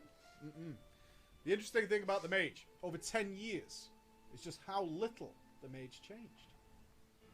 When it comes to designing classes in a fantasy RPG, where do you look for inspiration? I'm talking pre-Warcraft 1 here, not just WoW. Some classes have a really varied potential. A hunter could be a gunslinger, a companion-assisted survivalist, a gunslinger, a crack sniper, or a gunslinger. A paladin has a whole world of potential, as does a warlock, but a mage? We have some options like a battle mage, sure, but you can't really fuck around with the basic mage. When you're telling a video game player that they can choose a mage, it's almost impossible to not instantly know, not just guess, but know that it will cast fireballs and frostbolts at the very least, so two specs are instantly tied up before you even start. I'm not saying you can't mess around with the themes of fire and frost, but you understand that some aspects are so baseline across all of fiction that they just have to be there. Why arcane? Well, there's something you should know. The mage lore in the Warcraft universe is a little extreme. I used to know a distant relative of King Anasturian, Leandra Sunstrider. She had the Sunstrider, fucking hell. She had the Sunstrider name. But all you need to know for now is that arcane magic is supreme in the lore, with arcane academies being the basis for magic learning and fire and frost magic stemming from arcane. Basically, arcane is completely hardcore to Warcraft. At least that's what Nobble told me. So having said that, let's move on to vanilla WoW. You would think after the arcane knowledge bomb I just dropped on you it would have been the most worked on. But I guessed that as WoW was going to bring in those who enjoyed MMOs, and not necessarily those who had studied maximum Warcraft history, it wasn't. Although I have to say, the first time I saw the animation of arcane missiles, I was utterly mind blown. I still think it's one of the coolest spells in the game, and really scary in the early days of PvP, with it going through walls and following you forever. But yeah. See this? This is vanilla. This is the arcane spec. Are we all clear? Good. It's my diary. True story. Although when it came to leveling, oh my god. I ended vanilla with 3 capped characters. My main priest, a warrior, and a rogue. But it was actually a mage that I made for the first true alt. By level 30, I abandoned it completely. Why? Well, firstly, I was a total noob. I was honestly confused as to why I couldn't keep a random ganker permanently sheeped like I had seen in dungeons. I probably even thought he was a hacker when it no longer even worked as I just stood there spamming sheep on him. Also, so boring.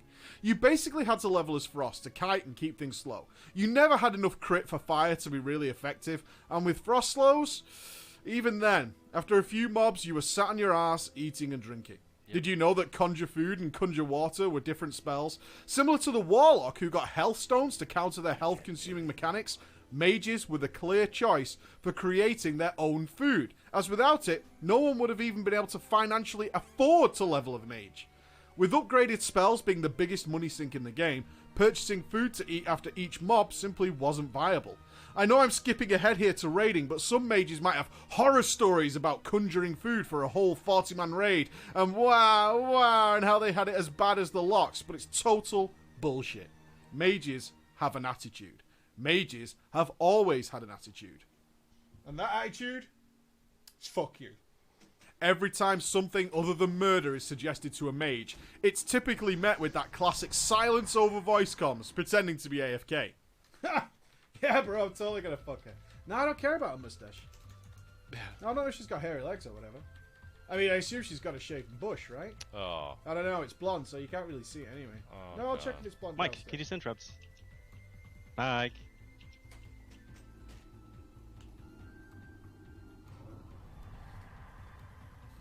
Or simply agreeing or not doing it until it's something wipe-worthy.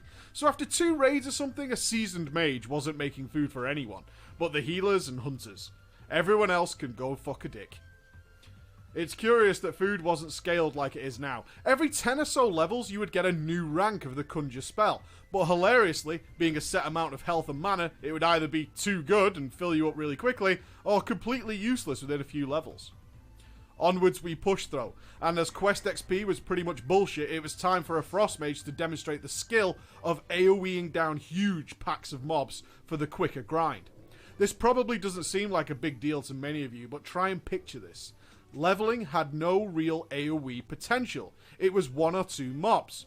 Clearing a small quest area like a Timbermore hold was a 20 to 30 minute process, and then you came over that hill, or through a tunnel and you see this one guy, destroying the entire area without taking a single point of damage. And you just couldn't help but think, fuck, that's cool. Doesn't it sound like everything was rosy? Well, let's take a quick look at the talents. We know Arcane is a waste of life, and vanilla tradition dictates that only 1 spec should be viable, or at best some weird amalgamation of 2. The mage was gloriously capable in both fire and frost. It's just a shame the raids weren't. Molten Core, shockingly, was leading towards a Fire Lord, and most things in there were resistant to fire damage. Makes sense that fire doesn't work against them, despite the talent trees working. Frost, from level 1 to raiding, it would be. So Frost should be badass then, right? Yeah, it was. I know, I usually set you up there. For a vanilla setup, Frost talents are really cool. Not only did you pick up 30% threat reduction, which will be important later, but a lot of bonus spell damage, extra range, but also the amazing ability to shatter enemies. A feature that would stick around for pretty much all time. Shatter gave a 50% crit chance if you could freeze the target. You know who could be frozen? This guy. Let's recall something we looked at in the overall Vanilla Legacy raiding video. Bosses had limited debuff slots, which resulted in rogues and locks etc. being crippled from using their damaging dot abilities as they could push off important debuffs, in particular the curse that buffed the mages. The list is extensive of spells DPSers weren't allowed to use. Now let's look at 35 mages versus Ragnaros, shall we? Just look at this! They needed literally 1 debuff slot, regardless of how many Frost Mages you had. And even that was just for the occasional freeze effect. Not only that, but the freeze effect could be consumed by any mage in the raid. And the more you had, the more you could proc it. This level of synergy and efficiency in the early WoW raiding scene meant that bringing more mages was only a benefit. They naturally countered every one of the tedious and annoying flaws of WoW, besides one. So what we have here is that class that is a true glass cannon, also packing refreshment for the group. One of the most useful CCs, and genuinely one of the most destructive killing machines in vanilla.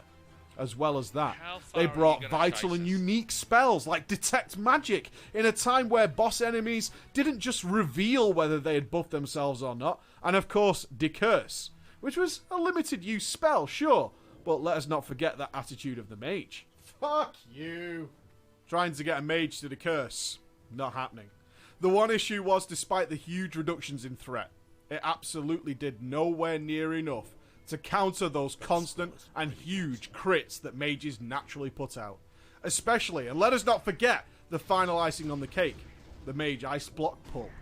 It usually fell to the class officer as the hero of the guild mages to pull it off, but the ice block pull was crucial for certain bosses, especially Horde side, who had no bubble bitches.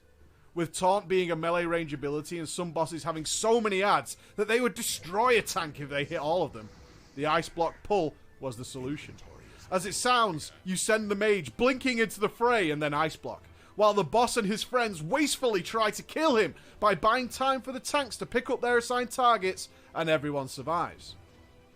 So, were there any issues for this masterclass? Just threat. Consider this scenario if it were to happen now. You have a spec that is super effective, super efficient. It counters all the mechanical problems the game has. You can have 1 or 30 without creating issues. But they are utterly restrained by that old chestnut threat. You would probably gear them last if this was today, as they can't seemingly reach their potential. But of course... No, I'm simply saying that life finds a way. There are many opportunities to unleash the full might of an ephemeral-powered monster. Generally speaking, boss design also played to the benefit of a mage's destructive capacity, oftentimes requiring the killing of adds or target switching before moving into the final boss, in which time the tanks were ahead enough on threat that this issue didn't come into play. Needless to say, when the early raiding mages could murder and pillage, they would, as long as mana allowed. Mana was a thing! It needed managing, with evocation and, of course, every old mage's friend, the mana gems, removed much later in the mage life cycle. But fuck this up, go cast too many fireballs instead of mixing in some scorches, and yeah, mage. Hearthstone, you piece of shit. But let's move on in the timeline again. Once the guild started hitting Blackwing Lair, the guild mages would refresh their guild farm daily, waiting for that post from their class officer. How deep into Nefarian's nutsack would we need to go before it happened? But without a doubt, it was going to happen.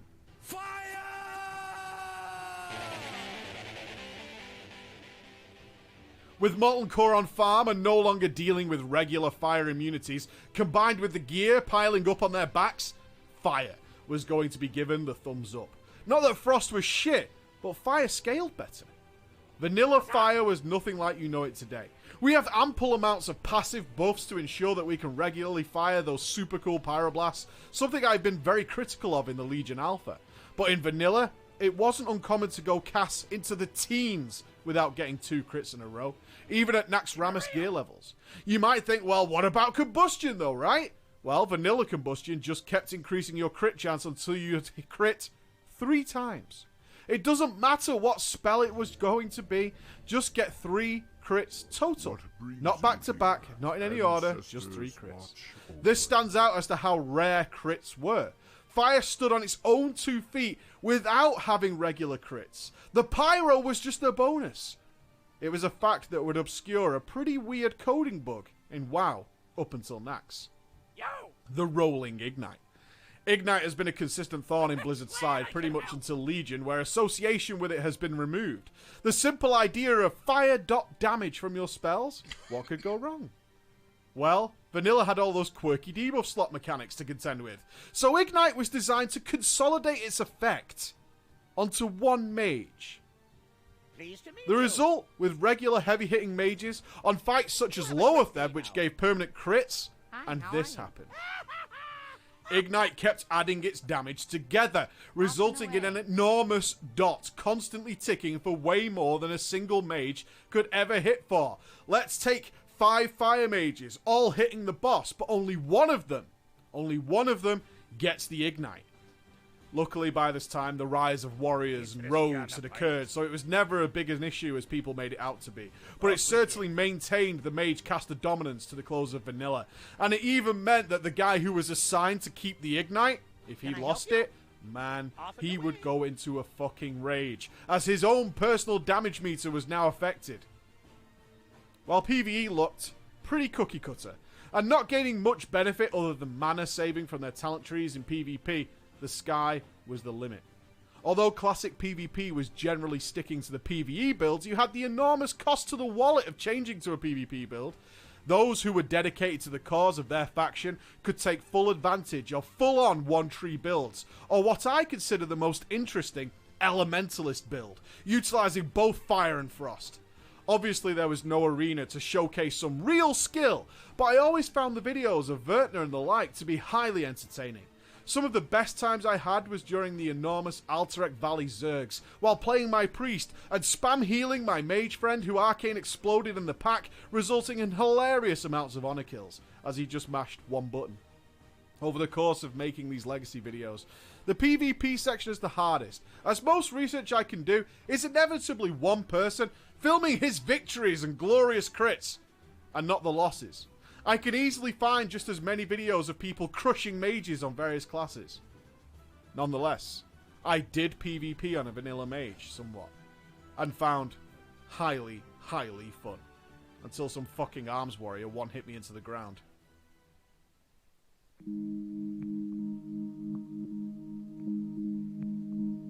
TBC started so promisingly for the mage. Ice Lance, the water elemental cooldown. Hell, even Arcane became somewhat viable if you weren't mega cutting edge. You're probably starting to notice a trend as we move through this series. In the past, if you were playing a pretty dominant class at the end of a WoW expansion, there was a huge chance you were going to be skipped for important changes in the next one. Especially when some classes had previously only had one viable spec. This was the time for the mage to suffer through this situation. Honestly, I'm not saying mages were bad. They weren't. It's just that other classes got much more development, and rightfully so. And they gradually started to become, well, let's go from the start. Coming from vanilla, there were a shitload of mages and not much of anything else.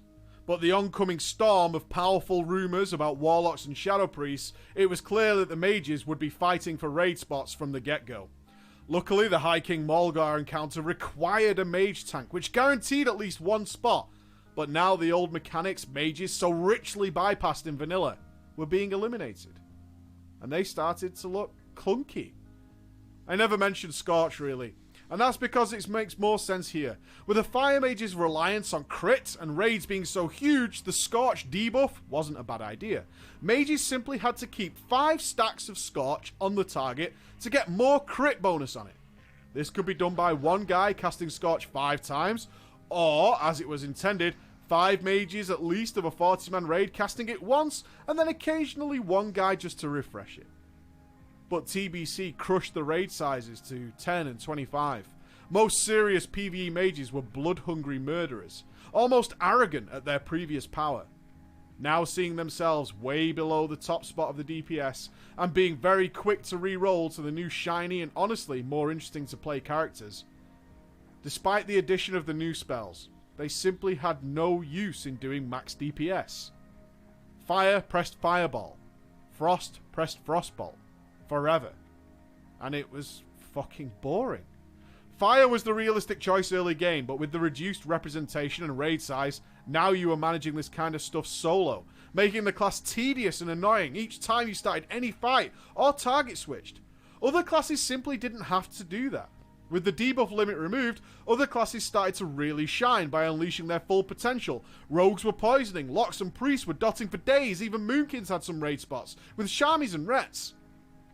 The once master of the ranged meters was now looking like the old shoe that used to be great, but now it's just unfashionable. Not bad, just unfashionable. I don't want to dwell on it too much. This video is supposed to be a celebration of the mage's history, but the Burning Crusade was a dark time. By the Sunwell, some guilds had turned to just having a mage alt stand outside to provide water and buff the raid within. But in most cases, there were a couple of stalwart mages maintaining their spots, and even doing decently well, even if it did come down to just pressing one button. On certain encounters, they really shone, using Novas and Ice Lances on Illidan's parasites, spell stealing the pyromancy buffs off Muru's ads, were fundamental mage roles. So let's go over to PvP, where our big dicks can shine once more.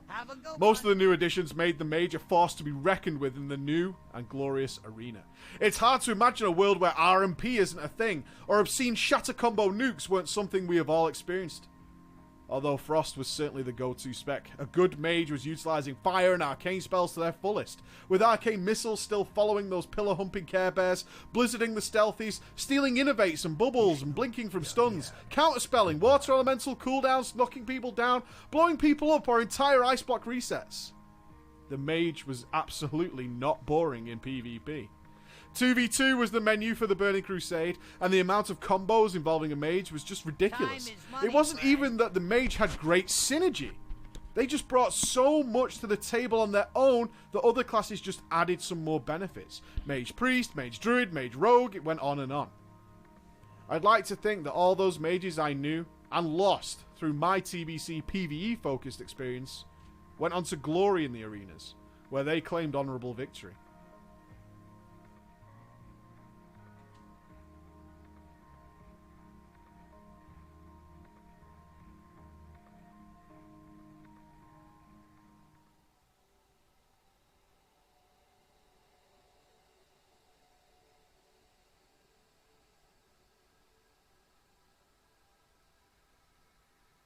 Evolution it was to be. Nothing super fancy was added to the arsenal.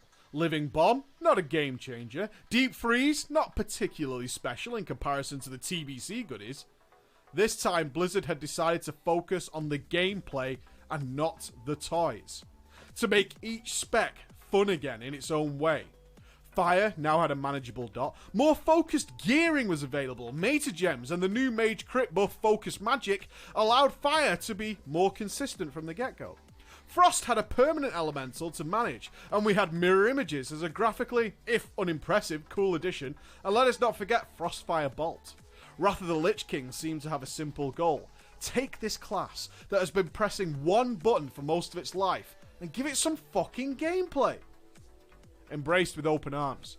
I honestly believe in all my research across the entire game, this stands as a testament that being OP or crushing is nowhere near as satisfying long term as simply having an interesting class to play each and every night you log in.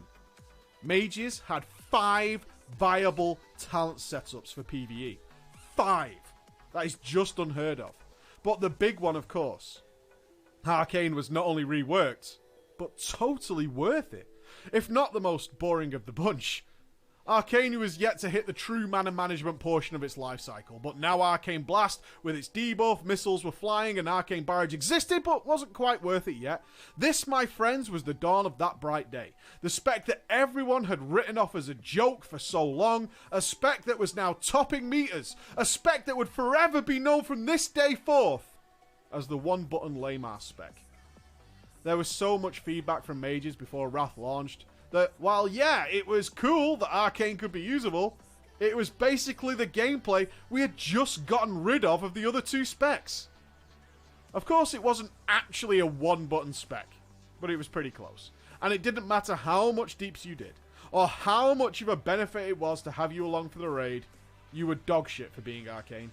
This isn't the most hilarious thing to come out of the Arcane Renaissance, though. As you're probably aware, Arcane comes with the mana cost and damage increasing debuff. But it was totally dispellable by your friendly neighborhood healers. What an utterly ridiculous system. If you were a healer, the Arcane Charge's debuff started to spam your frames constantly, begging you to rescue your friends from this evil affliction bestowed upon them, which of course completely fucked Arcane's DPS. It's not even the healer's fault. You could mouse over it and see, oh, it's increasing the mana cost. That's not good. Better dispel it. It was so awkward until it was fixed. The glory of Wrath of the Lich King was choice. You can check progress videos of some of the most difficult fights. Firefighter, for example. and see Arcane and Fire Mages stood standing shoulder to shoulder, brother to brother. So Preacher though, where the fuck is Frost? Well, it had become the de facto PvP spec at this point. And although this expansion was an evolution of Frost, it had all its tools, and Deep Freeze added another element to an already solid toolkit. The unfortunate truth is Wrath of the Lich King was known as the era of Wizard Cleave. But the mage didn't find its home there, being unable to really do the burst needed or survive the oncoming, reliable damage of the Locks and Elemental Shaman. Support role would be the most appropriate label, being the CC and the DPS to assist the other classes. Not that RMP suddenly disappeared. Teams such as Hydra's RMP fared very well, as did other mages, but the truth was, they were just a little lackluster with representation, dropping month on month, and as the expansion went on, other classes just seemed to shine further ahead as gear became more powerful and the ability to one-shot people became the norm.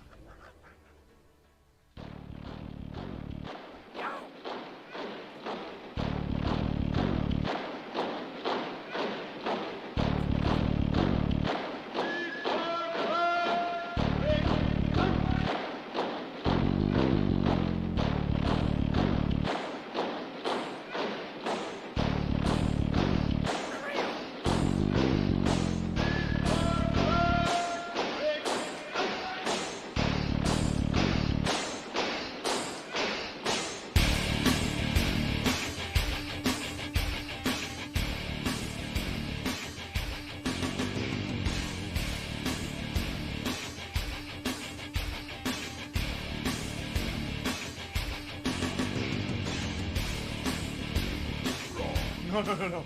Watch this again.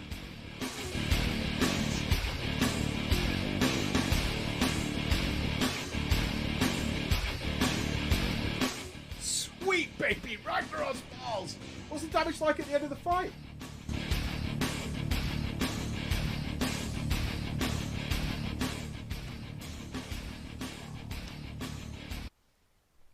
Ah, you knew it was coming if you've been a mage. Just when did combustion happen? It happened now. More recently than you probably thought, right? What a time to be a mage. Early Kata was a solid glory hole of creamy justice, spreading living bombs, uncapped combustion spreading, and while they did have mana problems early on, and no, the overall damage wasn't the best. Who gives a flying fart when you could have moments like this? This, my friends, is the moments of glory we all crave. They don't have to happen all the fucking time, but when they do, it just makes you love your class so much more. And it is so much better when it requires some form of setup to make it that much more special. Flame Orb was also brought in, and despite not being super amazeballs, it looked fucking badass and would be the start of the bombs we would know of in the future. Hey guys, remember Wall of Fog?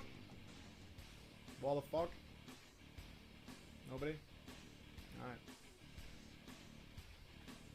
Okay, so obviously it became Ring of Frost, but that doesn't change that at some point, probably through retardation, someone thought Wall of Fog sounded like a mage spell. It was called Curtain of Frost for a time as well, and everyone was confused. Kata was full of weird shit, like fire mages proccing arcane missiles instead of pyroblast until you reach certain talents. Mages got Time Warp, which I'm sure doesn't seem bad on the face of it, but a real DPSer doesn't want to stop casting DPS to buff other people. Fuck you. But also mages gained Cauterize. Was it supposed to allow mages to completely cheese major raid mechanics? Probably not. But once again, mages were bringing shit to the table that wasn't just water and average deeps. Back in the Kata days, I was teamed with a lovely organisation called TGN, who wanted me to make cool and challenging and thoughtful intellectual videos like the top 5 DPS classes in WoW. The Fire Mage was actually number 2 throughout the whole expansion. Hard to be pissed at that. While Frost was still the go-to PvP spec, Arcane was really starting to shine, man, for its frankly outrageous burst damage. When that call came for something to be eradicated from the universe, quick sharp, there was one class that answered the call, and rose. Still, stack all the Arcane mages. People were utterly disgusted to see 7 to 8 mages on the Spine of Deathwing heroic fight, enabling the fight to even be doable, and then switching back over to fire and melting the fingernails down in the final fight.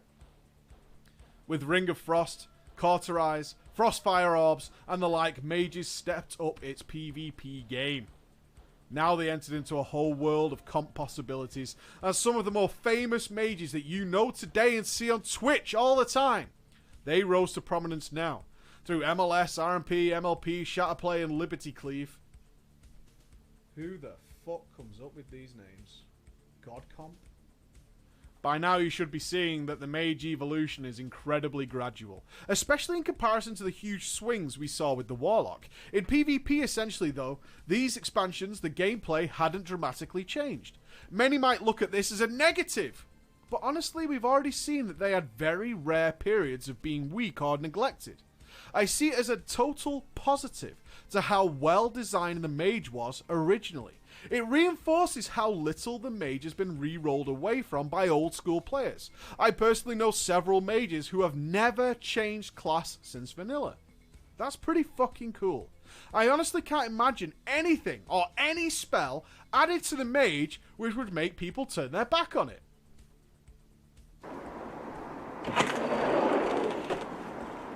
Fuck you, Ben. Just piss on that.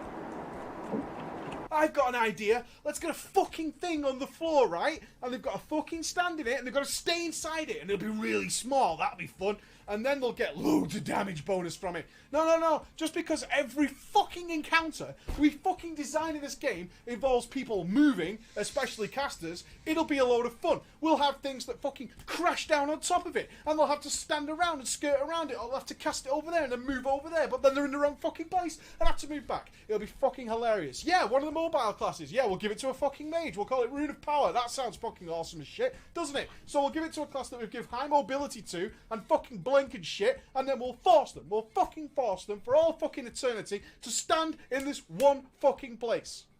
Cunt. Does Rune of Power have skill involved to get the best use out of it? Yes, it does. Managing its location, pre-planning the next one for crispy blinks without losing DPS are all skills that a good player will utilise properly. Is it fun or interesting? Or even in keeping with the idea of the revised talent system? No, it's not. In my opinion, Mages got the worst end of the deal with the MOP talent redesign. Everything had been pretty cool for them for a while. Yes, the other classes generally had pretty shit design and were deserving of something. Mages just got crap they already had, generally and thematically. Most talents were pretty similar, with a different coat of paint to match Arcane, Fire or Frost. They weren't bad, by any means, just not super interesting. And the level 90 talents all seem to come with some sort of drawback, making them the worst we've ever seen in WoW. Rune of Power is obvious. Invocation, a temporary buff that required stopping casting to evocate, which is never fun. And Incanter's Ward, which was the, oh, we need something for PvP because the other two don't even make fucking sense spell. A lot of grumbles and groans coming from the mage camp, despite the fact that all three specs were used in the raiding scene, and with a heavy lead to Arcane and later Fire. It's amazing how something relatively small in the grand scheme of things can ruin an experience, but in fairness, these level 90 talents were baggage that had to be carried every time you entered combat. I don't want you thinking that things were down and shitty. They really weren't. The talents were not impressive, but the basic fundamental spells the mages picked up were kick-ass. Hell, mages could not tear through time and space via alter time. Each spec had procs and choices on how to set up consistent burst, and they had many encounters where each spec really shone.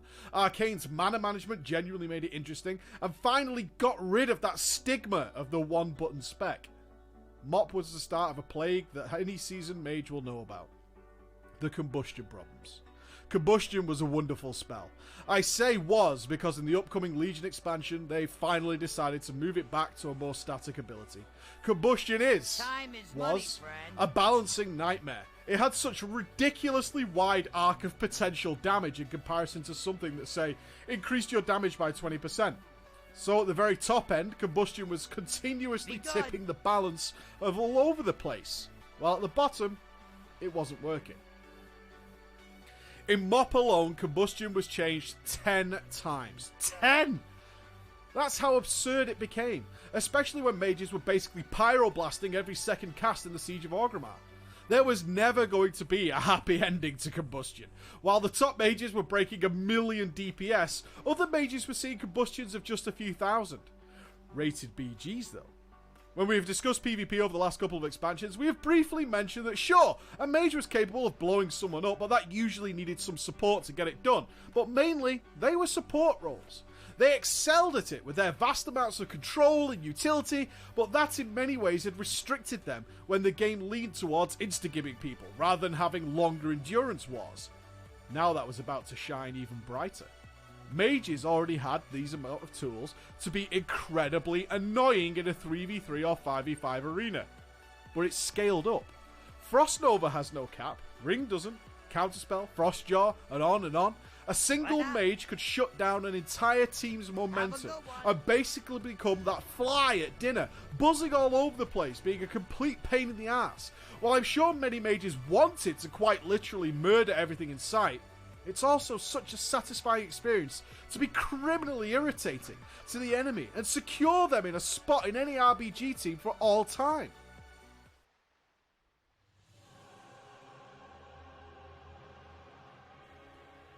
As the Dark Portal once again reopened, Blizzard has some concerns for mages. They needed bringing in. They couldn't repeat the mistakes of the past and have them constantly being nerfed and buffed with each minor patch. Blizzard announced that a primary reason stated by players for leaving the game was that their class was constantly, repeatedly being altered, and the mage had been a major victim of that process. Blizz had all kinds of gripes with mages. Mobility was one. With Scorch castable on the move, a mage was never hindered by movement, which the fantasy of the class dictates that they should be so. Ice Flows limited them to 3 spells. On that note, they tried to cut down on the amount of instant casts mages had, so spells like Frost Firebolt were altered from a proc instant cast to a proc casted spell, which was just horrible. Alter Time was apparently not supposed to be a DPS spell, so it lost all its DPS potential and just made survivability. Presence of Mind was too good for CC, as we noted in the rated BGs of MOP, so it was moved over to Arcane, which now had little CC potential comparatively.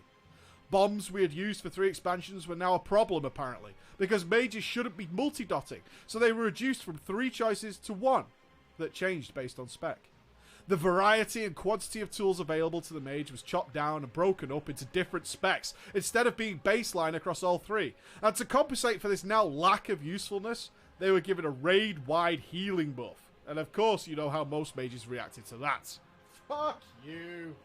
It looked grim, honestly. I remember doing the previews for the mage in WoD Alpha and just feeling way less interested in choices that could be made. The general gameplay was still there, and it worked fine, but in the adage of a lot of WoW players, it felt easier and shallow compared to Mr. Pandaria. Was that to hold the mage down, though? No. Was the solution needed to prevent the constant need for tweaking and nerfing made? No. Combustion was only messed around with 5 times. That's 50% of the previous expansion, right? It's okay. Things went well. With each spec getting its own unique talents, it came together. WoD was and is a really solid time for mages. Prismatic Crystal was a solid addition. Arcane Orb made Arcane the most fun it's ever been with the mana changes, meaning Rune of Power was no longer mandatory. Win. Meteors and Comet Storm being visually some of the best animations since Dragon's Breath. Each tier the mage maintained that precious top spot. When the Legendary Ring was announced, the original one, not the one it eventually became, the main raiding problem was that progress pulls were going to be entirely based on whether the fire mages would get the buff first for that sexy combustion cream. Let's remind ourselves.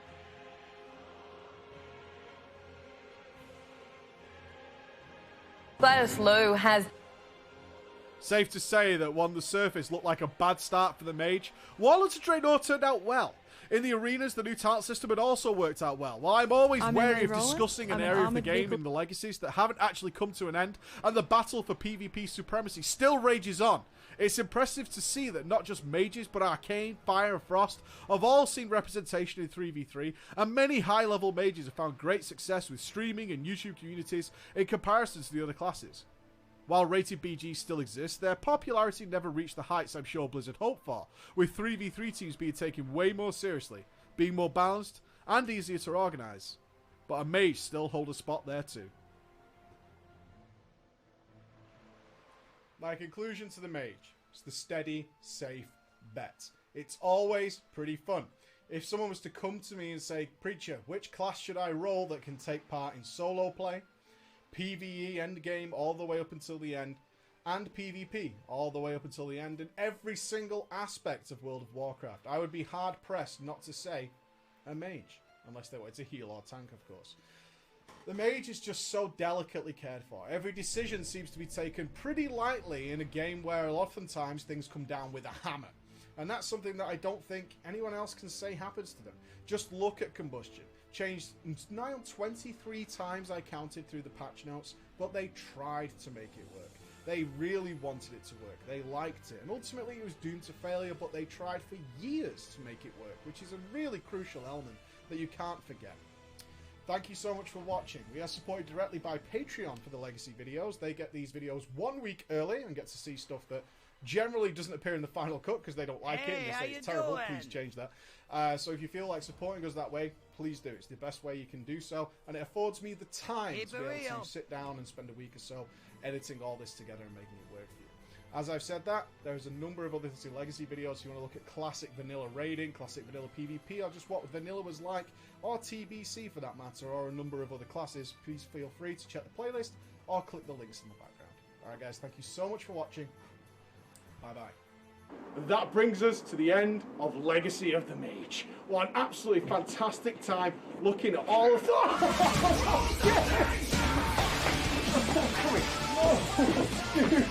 Support Patreon.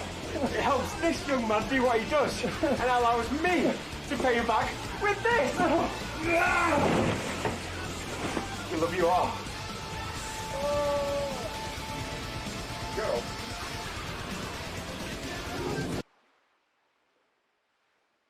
So, you've perfected your product. Now, perfect your shipping and returns policy. Express delivery and easy returns make shopping more convenient for customers. Did you know that next day deliveries have increased by over 31%? And that 60% of shoppers will only use a retailer with an easy returns policy? Express delivery and easy returns are why your customers will thank you. Talk to us today about how we can help you seal the deal and win new customers.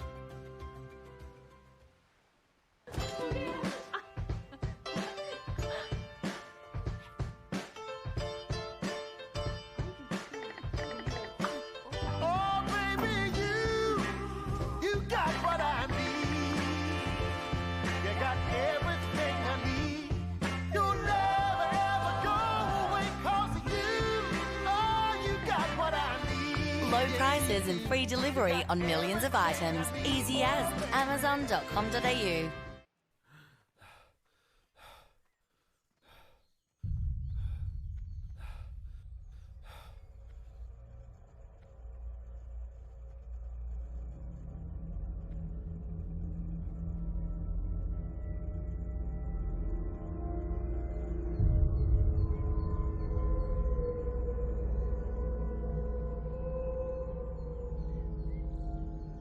Keep your nose clean in my town.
In the face of demonic power, most heroes see death. Warlocks see only opportunity. Dominance is their aim, and they have found a path to it in the dark arts. Hurry back! These voracious spellcasters summon demonic minions to fight beside them. At first, they command only the service of imps, but as a warlock's knowledge grows, seductive succubi, loyal void walkers, and horrific fell hunters join the dark sorcerer's ranks to wreak havoc on anyone who stands in their master's way. Ah, look at that! See that intro, mate? It's Stepping up the game. Yeah, I died in my own intro. No, I'm not a shit writer. Move, mate. Move. Move.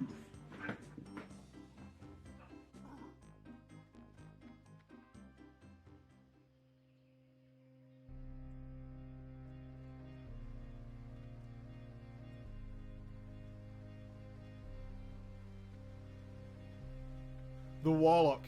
The vanilla Warlock. The beginning. The foundation. To sum it up, to be clear, no bullshit, no beating around the bush, no delays. The classic Warlock is just a mess. I usually start with the leveling, emerging from the crypt, ready to reap the souls of those foolish enough to stand in your way, and I will get to that. But we need to set the scene for this time period. Let's look at the talent trees. Who designed this? I'm not saying that the classic talent trees weren't overall great, but honestly, the Warlock trees are just bizarre. You have to factor in that Warlocks had more spells than anyone else in the entire game, and were the only class that couldn't be drawn on verbatim from Warcraft 3. Before talents, they had 5 DPS spells, which in modern day doesn't sound like much, but compare it to the usual 2, 3 everyone else had, and honestly, even to this day, the correct way to play a vanilla Warlock to its max is being argued about on private server forums. I shit you not, I couldn't believe that a decade later, people were still trying to work out the best way of doing things. The key problem with the talents was the idea of health turning into mana.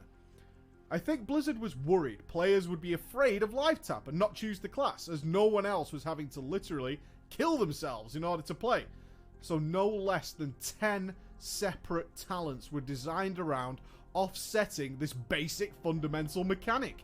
Once players realized it wasn't a big deal, then nearly all of those talents were just pointless. You might think that every other talent was based on increasing your DPS, right? As Warlock is clearly a DPS class. Nope. You mean you didn't want to spend 3 of your talents increasing Curse of Weakness? Or 5 points on Curse of Exhaustion? What are you, wimp? Stop being a bitch and put 5 points into being able to cast your spells normally. And while you're at it, put 4 points into making spell and firestones that you love so much better. And let's not even forget, you're going to need to spend at least 5 points just to make Corruption instant cast. Yeah, Corruption originally had a huge cast time. Just look at the big final talents. You've capped, bro. You're almost there. Just because warriors were getting Mortal Strike and Bloodthirst, or mages were getting Combustion, you think you deserved something, right? Warlocks are too hardcore for that. You'll take Dark Pact with its 150 mana, and you'll like it, or Soul Link for a whopping 3% more damage, plus the already discussed swaggy improved Spellstone. So you sit there, and you'd be all, yeah, but Destruction gets Conflag, Preacher. Do you even Classic Warlock, bro? No, you're not getting Conflag. You know why? Because just on the other side of the tree, as if on purpose, there's a talent that gives every shadow spell 6% more damage. That's 5 of your 6 spells, son. And for the longest time, you could be completely screwed because Blood Pact was group only and talented. It was better than a Priest Fortitude. So, sacrifice your talents, sacrifice your DPS in order for your tank to be better for you. It's almost as if they didn't know what the Warlock was supposed to be.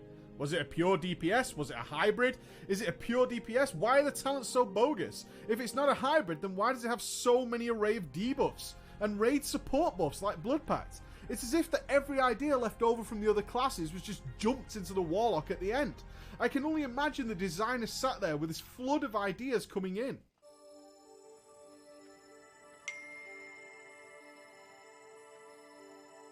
You come get the voodoo. You be careful, man. Spirits be with you, man. How you doing, man?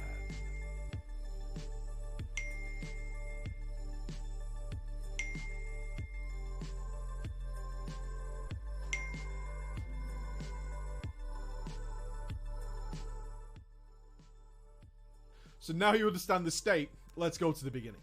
Leveling the Warlock was honestly one of the most fun experiences you could have in vanilla. It wasn't nice for many classes. It was a slow, expensive, and wondrous adventure. The Warlock was unique though. Let's look at the demons.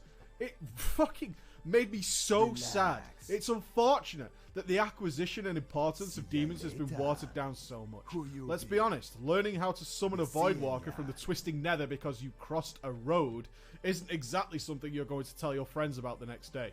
Up until quite recently, every basic demon, including the imp, had a huge quest. Well, not huge, but a quest anyway, to learn how to take control of these dark minions.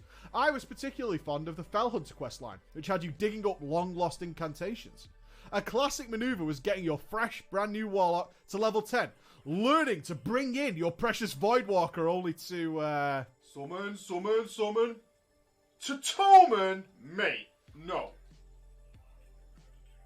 It still probably happens today, but I don't hear about it. Did you know how many Warlocks at Endgame didn't have an Infernal or a Doomguard? I shit you not. So many people just didn't bother. Well, how, you might ask? You get them as standard now, right? Well, they were optional.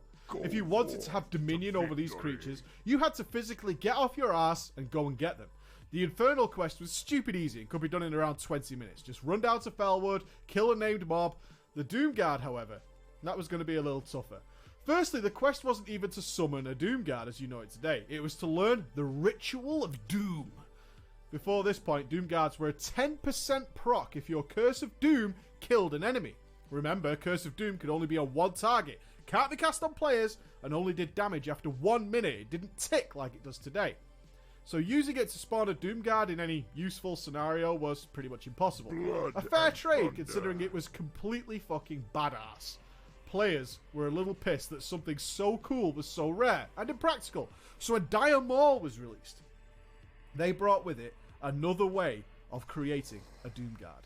A not too difficult elite quest, but it being classic in the world, elite made it off-putting for many. For those that did bother though, the ritual was to be yours. Gather companions and aid me in summoning one of the iron-fisted generals of the Burning Legion. Simply place your hand upon the box and be patient as I utter the incantation. Remember one important thing. One of you will die. So good! The anticipation of who was going to die is one of those gaming moments that happens rare enough to always